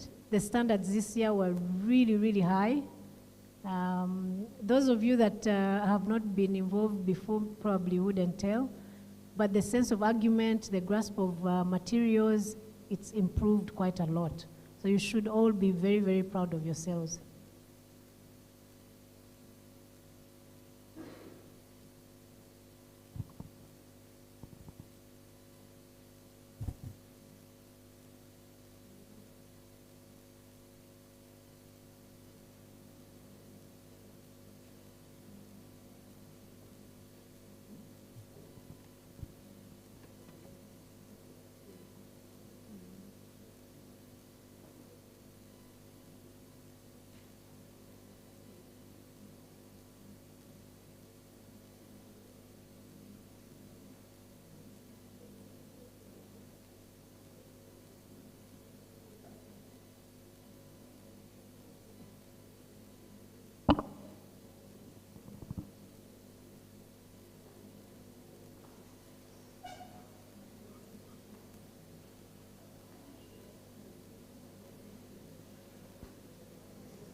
Ladies and gentlemen, we are ready.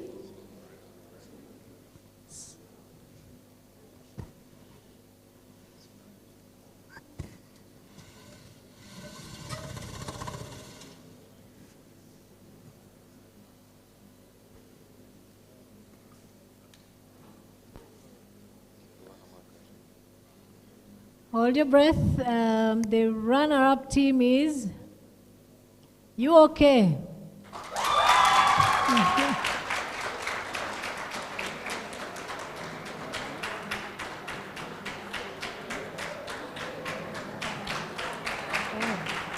Please come forward. Come forward for your prize.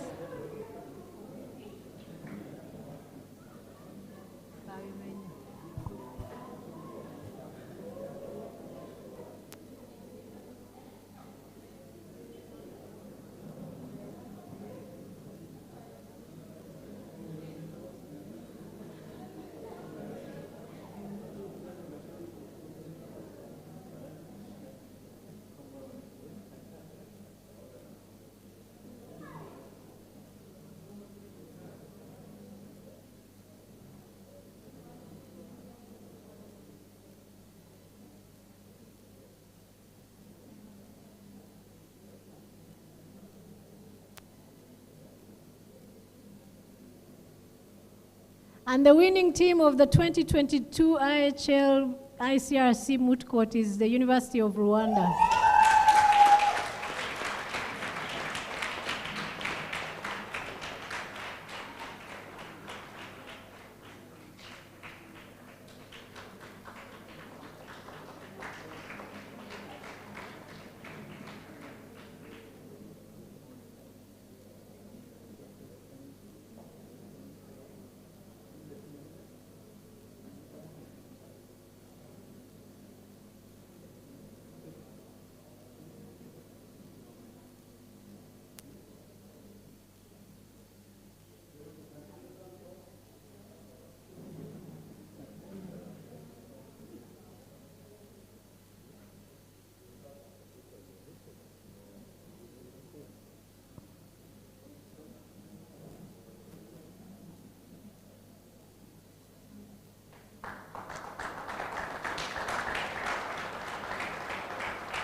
And now for the memorials, the written submissions.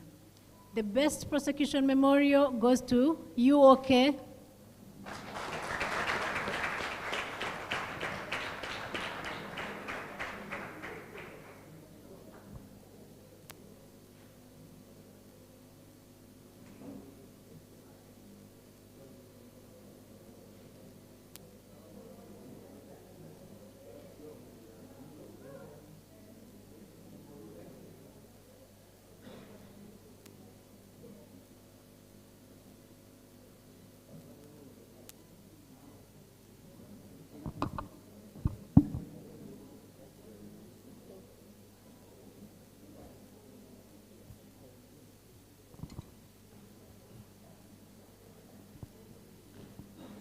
The best defense memorial goes to You Are.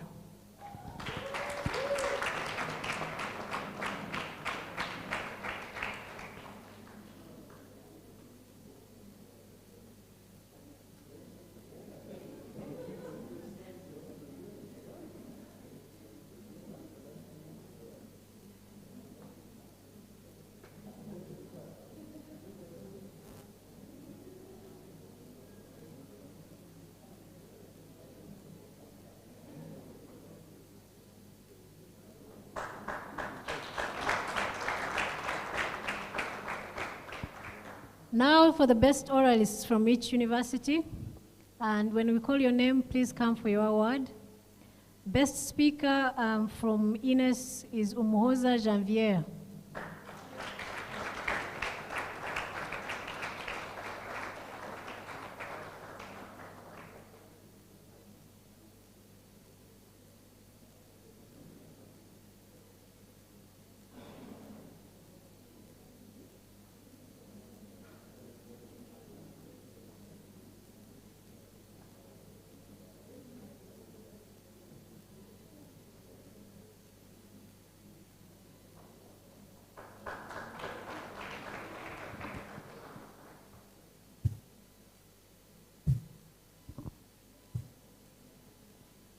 The best oralist from UR is Monisha Adikari.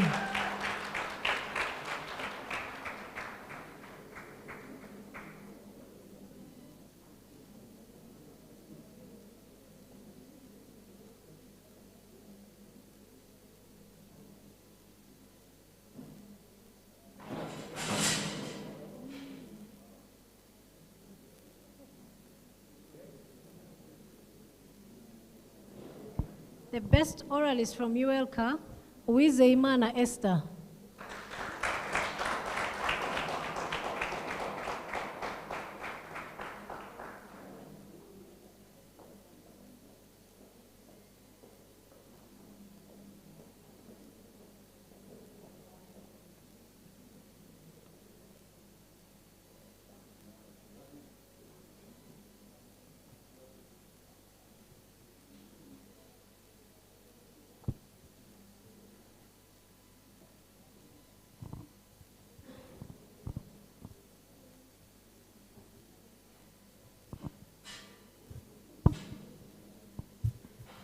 The best oralist from UOK, Kawagambe Geoffrey.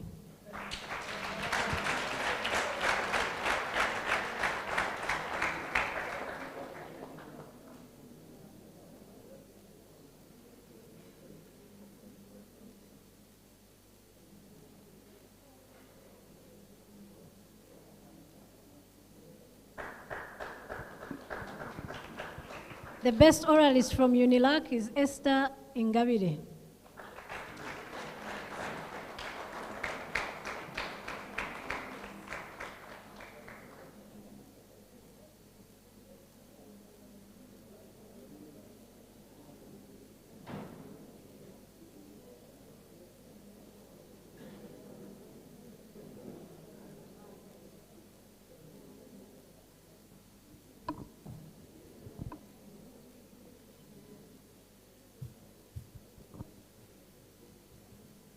And the best overall oralist for the competition is from the University of Kigali, Geoffrey Kabagambe.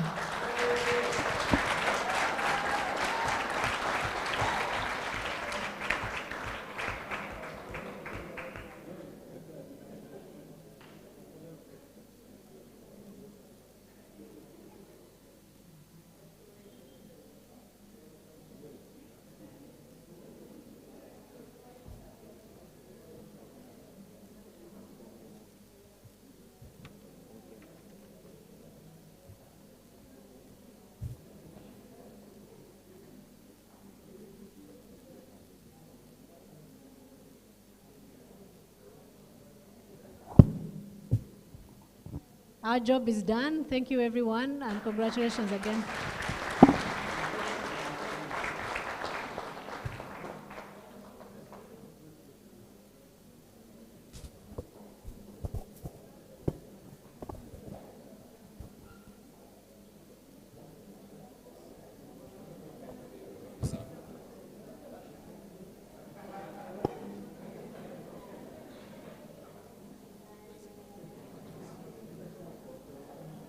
Hello again.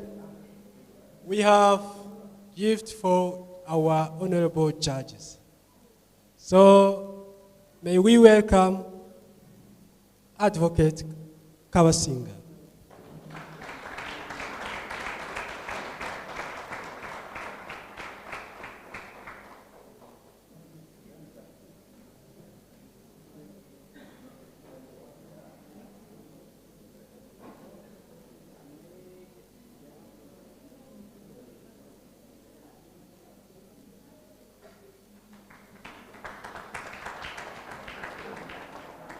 Next, Dr. Charity.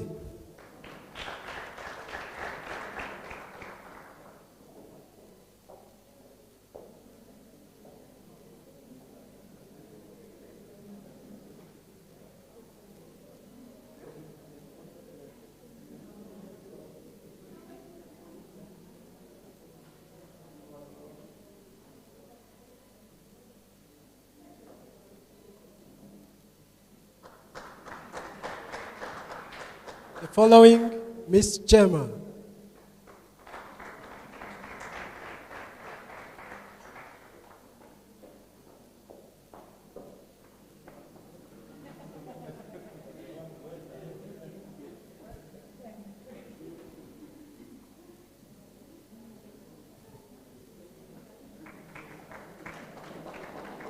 And we had another judge, Jean Damascene. Can someone please take his gift?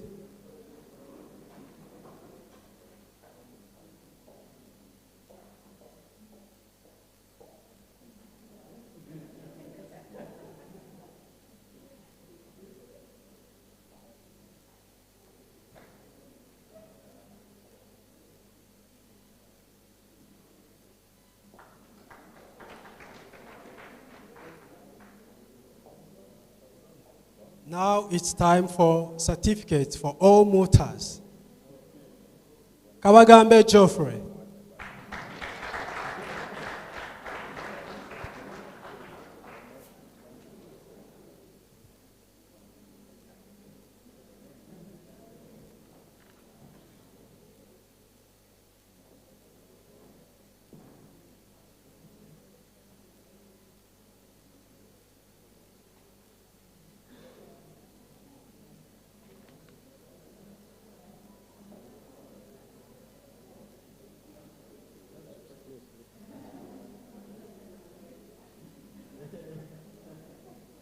Ineza Uwase Nancy. Be quick, please.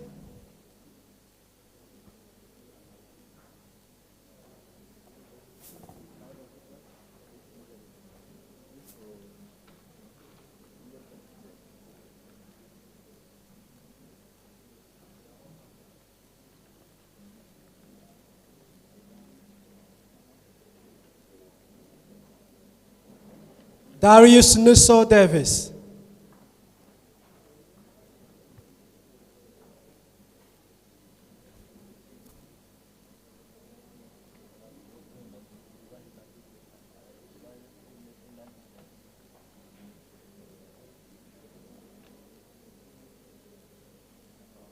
Esther Ingabire.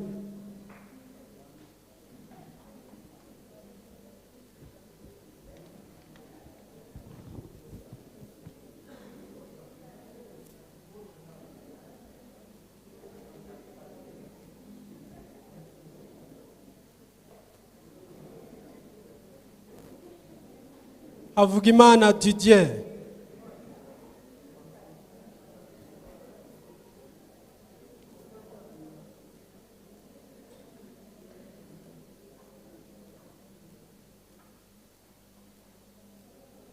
Karigirwa Lilian.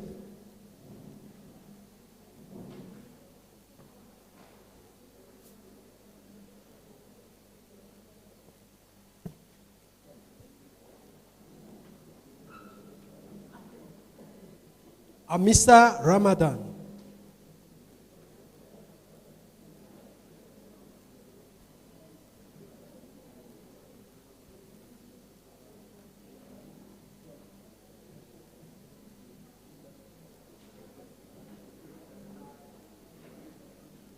Kelly Uwineza.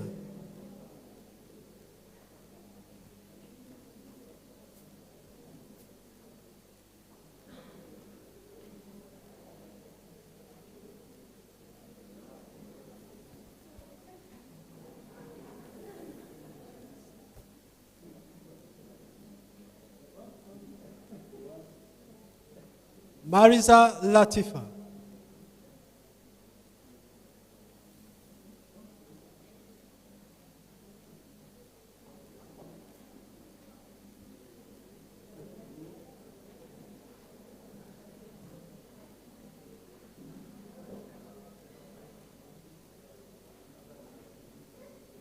Monisha Adikar.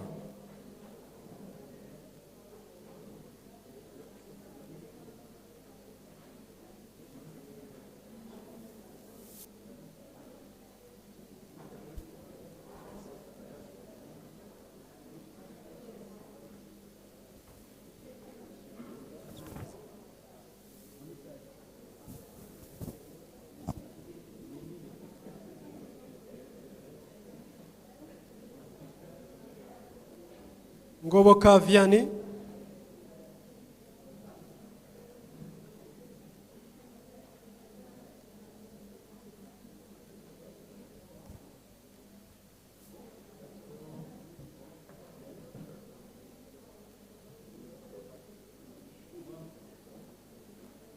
Nzeyimana Dieudonné Magloire.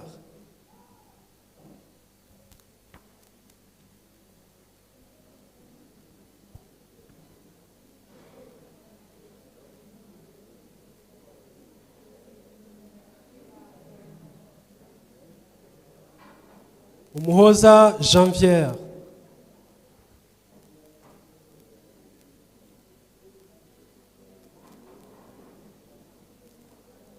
Uwizeyimana Hadassa Esther.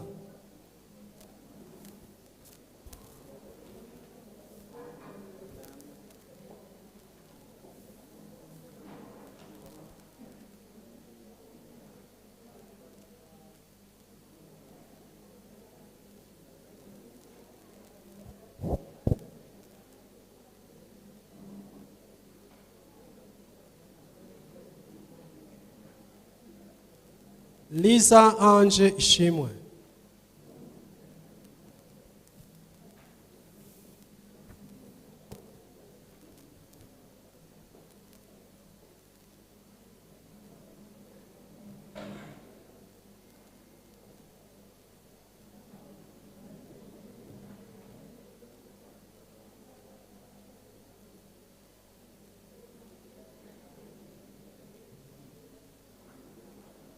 Thank you very much. Now we have an organizing committee. Let's call upon organizing committee member from Ines.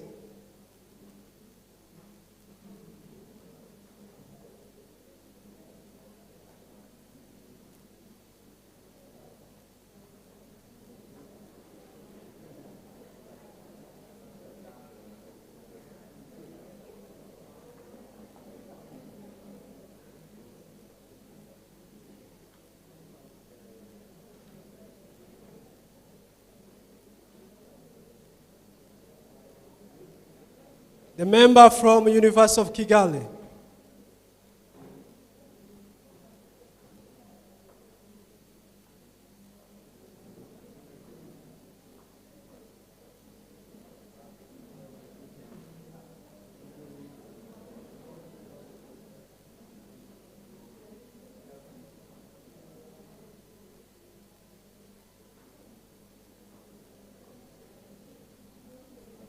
The member from University of Rwanda.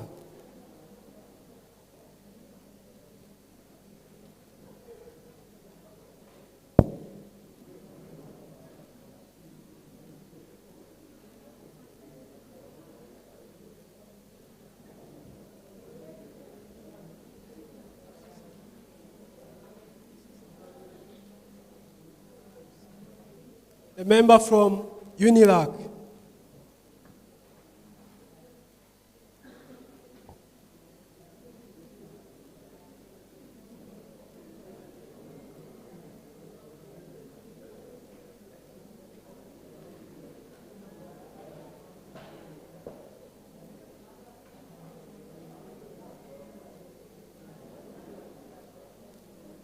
The member from Rwanda Red Cross. Okay, he's there.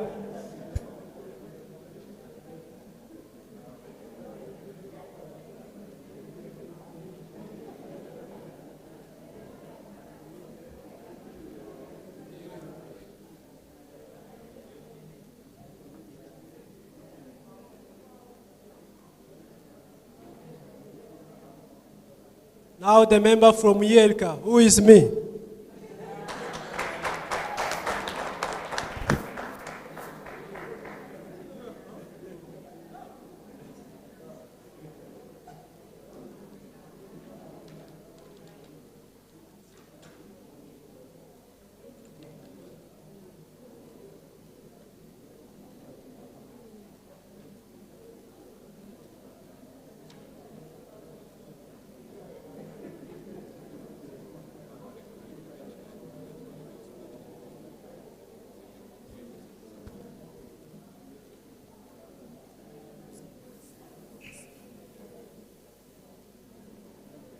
Okay, let's thank those who helped us giving the awards and the gift.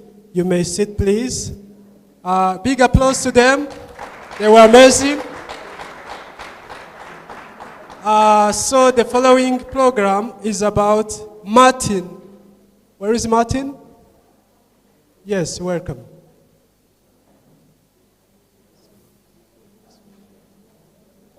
Camera crew.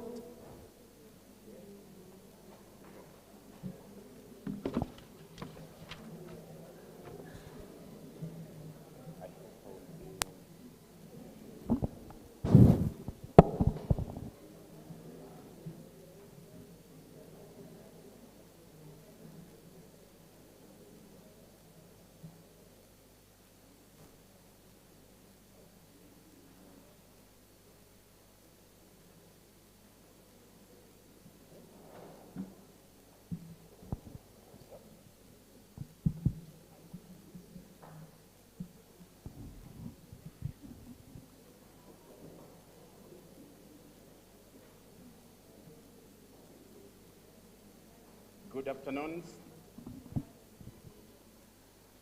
Please allow me to make a few but very important remarks in this very important forum.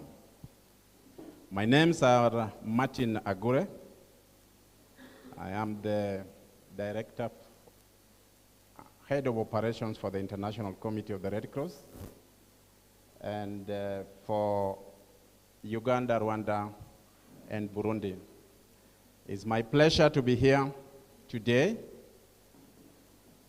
I would like also to say sorry I couldn't be here at the opening ceremony because I had to participate in other events.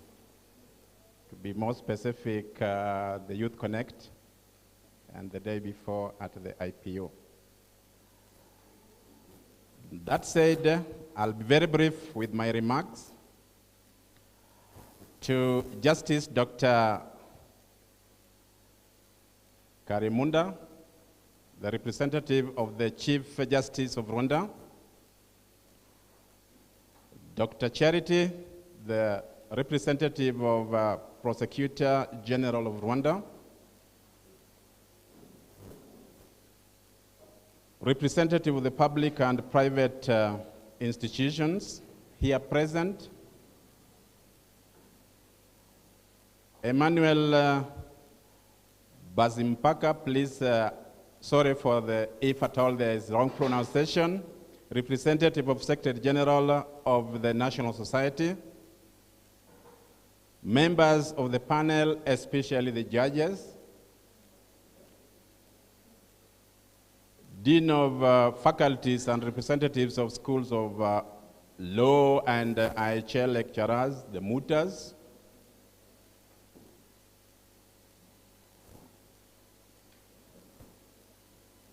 the members of the IRB present, and representatives from the IRCRC, but not ICRC, IRCRC, that is the Rwanda Law Practice and Reform, and the Institute of Legal Practice and Development, the Dalare and IPs. ICRC colleagues, distinguished guests, ladies and gentlemen, I would like to welcome you all to the final session of the 2022 MOOT Court competition, and thank you for attending this very important event. I would like to thank in particular the 5 schools of law which worked intensively to build competitive teams for this event. The competing teams demonstrated deep knowledge of a passion for IHL, as well as strong skills in advocacy.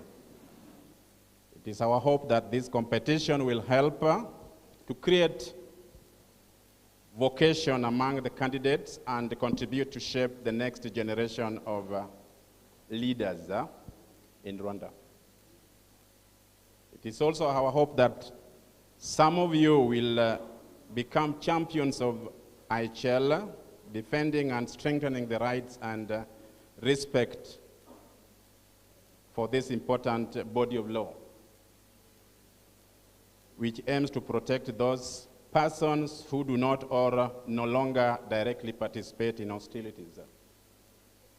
Ladies and gentlemen, the main objective of the competition are to increase awareness and interest in IHL, to promote academic excellence in the students' community, and to develop advocacy skills as well as to enhance students' knowledge on the role of the International Committee of the Red Cross and the Rwandan Red Cross Society in promoting IHL. Indeed, IHL is at the core of our mission and mandate since its creation in 1863. The ICRC has played a key role for the adoption of the first conventions regulating conduct of warfare. This was then given the responsibility, and when I say this, the ICRC was again given the responsibility by the international community to be the promoter and guardian of the IHL. As part of this core mission, the ICRC works tightly to raise awareness among its key stakeholders and encourage the compliance and with the relevant rules of the IHL and international human rights law, which are set out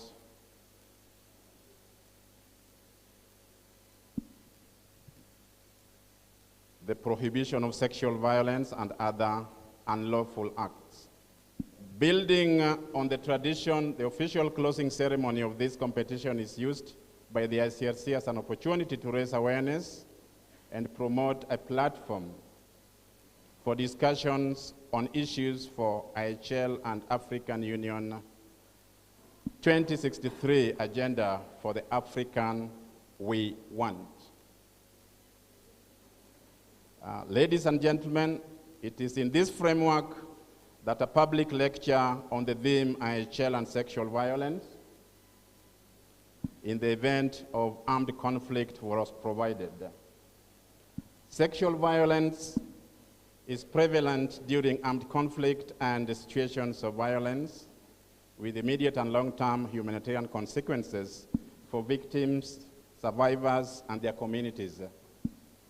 It is used as a strategy by weapons bearers, but also occurs opportunistically and as part of patterns of violence exacerbated by times and during times of crisis. Given the proven global prevalence of sexual violence and gender-based violence, the ICRC assumes that sexual violence occurs in all contexts in which it operates. It recognizes sexual violence to be a gendered phenomenon and addresses various forms through its protection, assistance, prevention, and cooperation programs. Ladies and gentlemen, I would like to commend that the ICRC will continue to engage more with its key stakeholders through these platforms, i.e. youth dialogue, faculty, roundtables, IHL trainings and seminars, MOOT code, and essay competitions, as well as supporting the development and implementation of IHL and its related treaties in domestic legal policy frameworks. I would like to take this opportunity to thank the government of Rwanda, the organizing committee, the 5 schools of law, namely the Institutes of Applied Sciences, University of Kigali, Kigali Independent University, University of Lay Adventist of Kigali, and University of Rwanda, the Rwandan Red Cross, the public and private institutions which sent different judges, national, in particular National Public Prosecution Authority, and PPA, and Rwanda Bar Association, the RBA, to support this competition and inspire the mooters. Indeed, I've seen during the announcement of the winning teams, the awarding of various certificates, that indeed the mooters have been inspired. Last but not least, I would like to thank our ICRC colleagues for your support and for making this event a success. In particular, without bias, Gemma and our colleague just seated very close to the wall.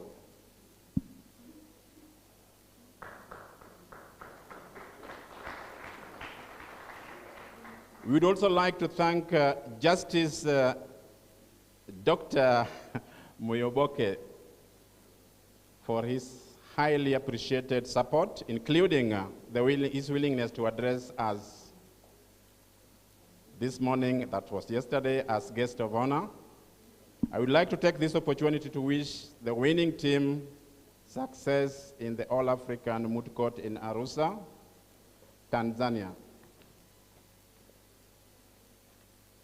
We count on you to make Rwanda your school of law, and the ICRC Kigali delegation to be proud of you. May I call upon Dr. Muyoboke to provide his keynote address. Murakonze Shane.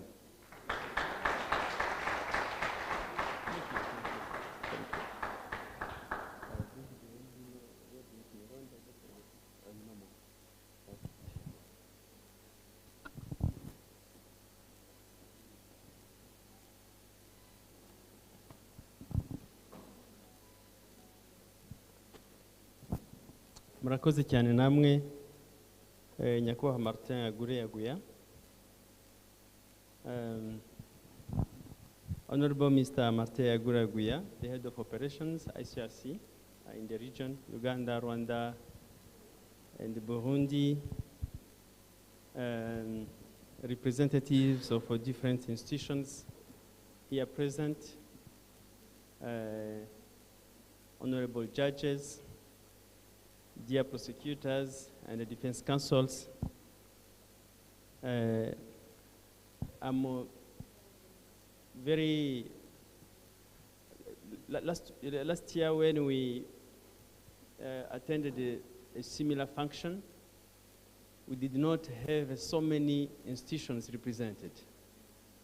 So when I learned from the speech of the head of operations of ICRC that we have representatives of the School of Law beside the team which has been tasked to work with students, the Schools of Law from different universities, the deans, the Rwanda Bar Association, the Rwanda Law Reform Commission, the Institute of Legal Practice and Development, the Rwanda Red Cross Society, the IPIS, and the Rwanda Investigation Bureau, and the Dallaire Institute.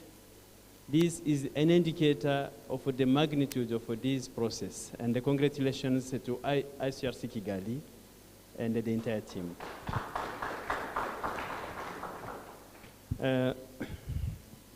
I'm standing here on behalf of the Honorable Chief Justice, Dr. Faustin Hezidiayo, who could not make it due to conflicting agenda. Myself, I was attending very shortly the rentrée judiciaire. So I don't really have a very well elaborated speech. But as a lecturer myself, I like always to be surrounded by the youth, and mainly by the youth who wins. So today it was the 6th edition of the Rwanda MOOT Court competition in international humanitarian law. So the first word is to congratulate all the participants, even those who did not win the competition. They certainly won a lesson. The case prosecutor versus Gerard Vande is certainly one of the most complex cases, even for experienced prosecutors, attorneys, and the judges. The only easiest name in the case was Gerard Vande. The case starts with Atlantic Sea, Tukanov, Buba, Hakova, and so on. So, knowing what is what, who is who, and where is what, is already a good legal exercise. And in the bench, that is the most difficult exercise for any case, to know what is what, who is who, and where is what. It is, the case was also a symbiosis of a major subject of law: public international law, law of self-determination, international humanitarian law, international criminal law, domestic criminal law. The case brings out today's catastrophic consequences of bad governance, nepotism, ideological extremism, abuse of power and position. So this MOOT case is also an indication that at the end of the day, law is one. A good lawyer in this particular situation will be the one who relates international humanitarian law to human rights abuses within the ranks of the abuser. The report in the case, it indicates that a system of sexual predation has been in place within the TAF troops deployed in Kuka, where young soldiers were picked and sexually abused by officers and the senior soldiers according to their ranks and the performance in their battlefield. This entails responsibility beyond international humanitarian law. It is a responsibility of leaders.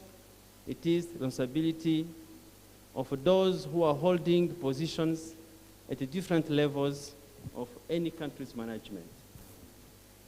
The situation that brought about this case, although hypothetical, might be very similar to many accurate conflicts the world is living today.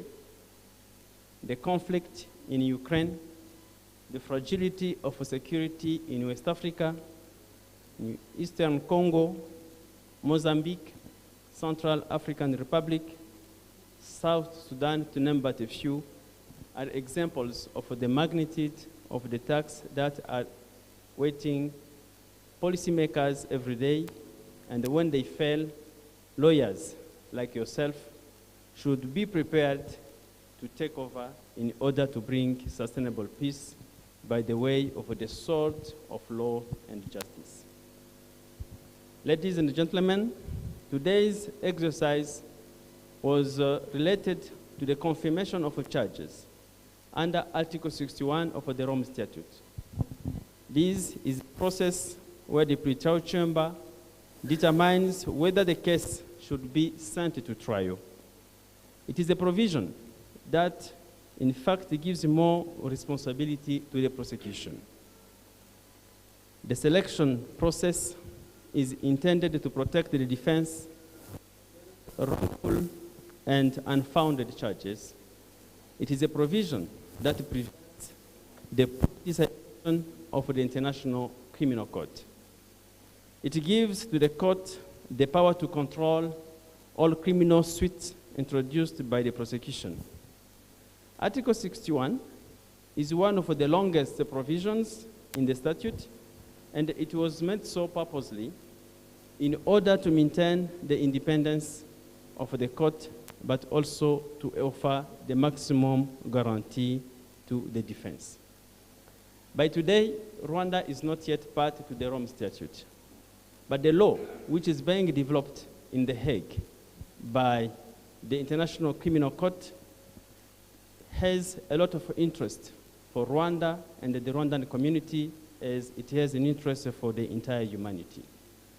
Rwanda has been a witness of sexual violences. Rwanda has been a witness of massive violations of international humanitarian law. We know how our girls, our sisters, our mothers, our women have been raped, have been tortured during the genocide against the Tutsi in 1994. In Rwanda, as it is stated in the Jean-Paul Akayesu case, sexual violence and exclusively rape was used as a weapon of war. It was used as a weapon to weaken those who were already weak. It was an instrument of abuse by those who were on power and who were holding powerful positions. So for the Rwandan generation, current generation, the exercise such as this one is not only a MOOT case. It is a process of rebuilding our own system. It is the process of understanding the magnitude of some human behaviors and to do for everyone is little contribution to prevent, or if it has happened, to address. The MOOT court competition has been a strategy of knowledge and skills transfer from the academia and the legal practice.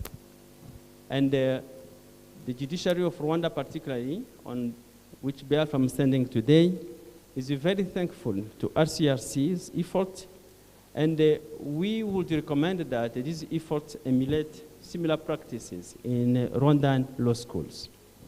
MOOT competitions should be organized in other branches of law, such as constitutional law, such as tax law, in order to develop the knowledge and the skills of our youth.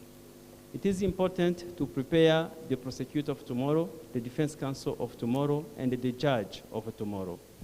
It is important for the youth to understand how to maneuver legal provisions, how to combine the interpretation of legal provisions with the rulings from different jurisdictions, to compare case laws from different jurisdictions, those who are at the international level, regional level, or domestic level.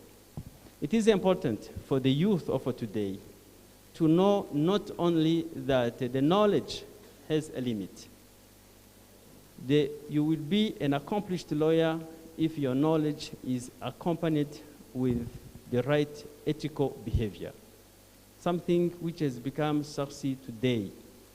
And I would recommend the words which were, I think, well highlighted by Council. I don't see her here, Madam Kabasinga, Florida. So there are some ethical behaviors which should be indicators of any good lawyer. And some of these ethical behaviors are learned at the age you have already, at this age. So how do you articulate? How do you address the elders? How do you behave in society? How do you speak? Normally you should think before speaking, and also knowing that everything you speak has a consequence, whether it is good or it is bad. How do you relate evidences to the fact you have? How do you relate the legal provision to the fact you have, to the objective of your case? All these things are aspects that you learn during the journey, but you must have a predisposed spirit in order to have a good behavior. And we have no doubt that already the youth in this room gives hope that the future generation, as Mr. Martin was saying it, the future generation is bright. And I think for those who are about to retire, they can see that we have people who can stand in and correctly in their positions. So, as I said, I don't have a long speech. I would like to thank all the organizers. I know it is a lot of efforts for organizing all these 5 schools. It requires a lot of energy, a lot of discipline, a lot of commitment. I would like to thank ICRC again. I would like to commend that this kind of exercise go on, and the judiciary of Rwanda is always willing to partner with ICRC, not only in this kind of a project, but also in other projects which are promoting the rule of law in Rwanda and in the region. Thank you very much. Big applause, please. While the Justice Dr. Karimunda is still here, we can call upon the guest of honors to be here with him. We are going to take a photo. And we call all MOOTers to come here and join a photo with them. All MOOTers.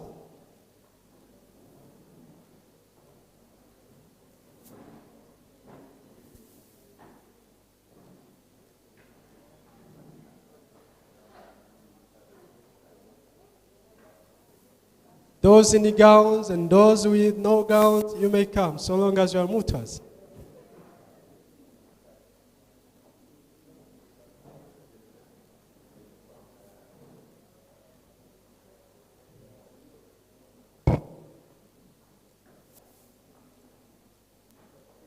Where are your awards and the gift?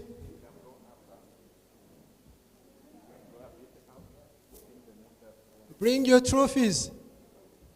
Oh. So what was the competition about? Bring those shinings one.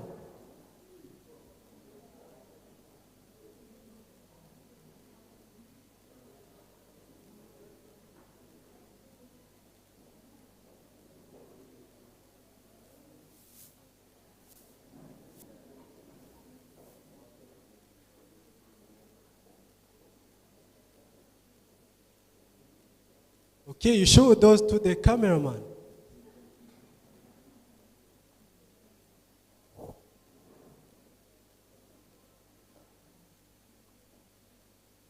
Don't you see, you look beautiful with your trophies.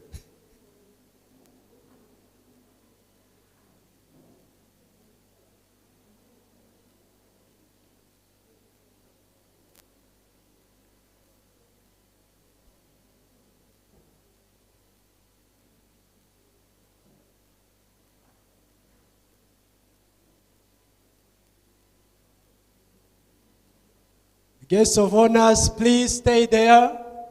Just change the posture, okay? We are going to call upon the judges to join you. Just change the posture.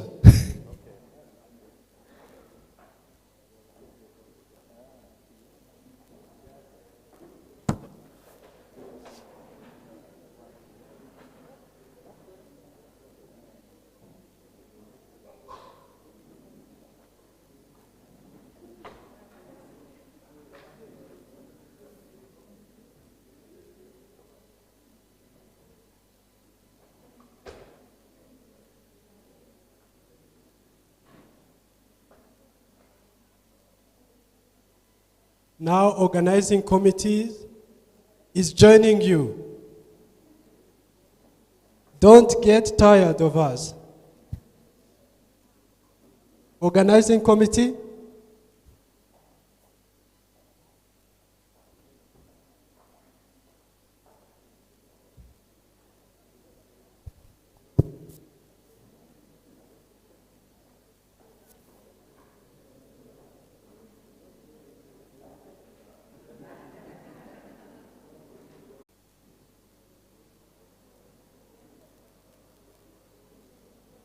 Remain there, you with a trophy. And everyone with a trophy, come. So if you, those with trophies, bring it.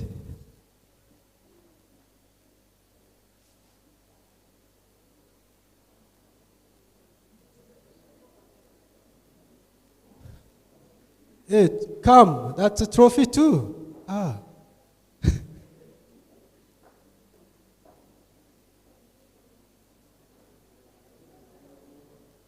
So, technically speaking, you are the winning team, all of you. You have trophies. Oh, I need a fat smile.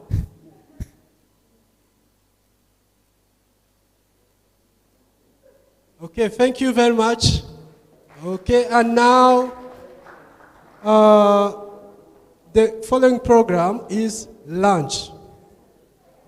And this is the very important program. So everyone is welcome. Thank you very much.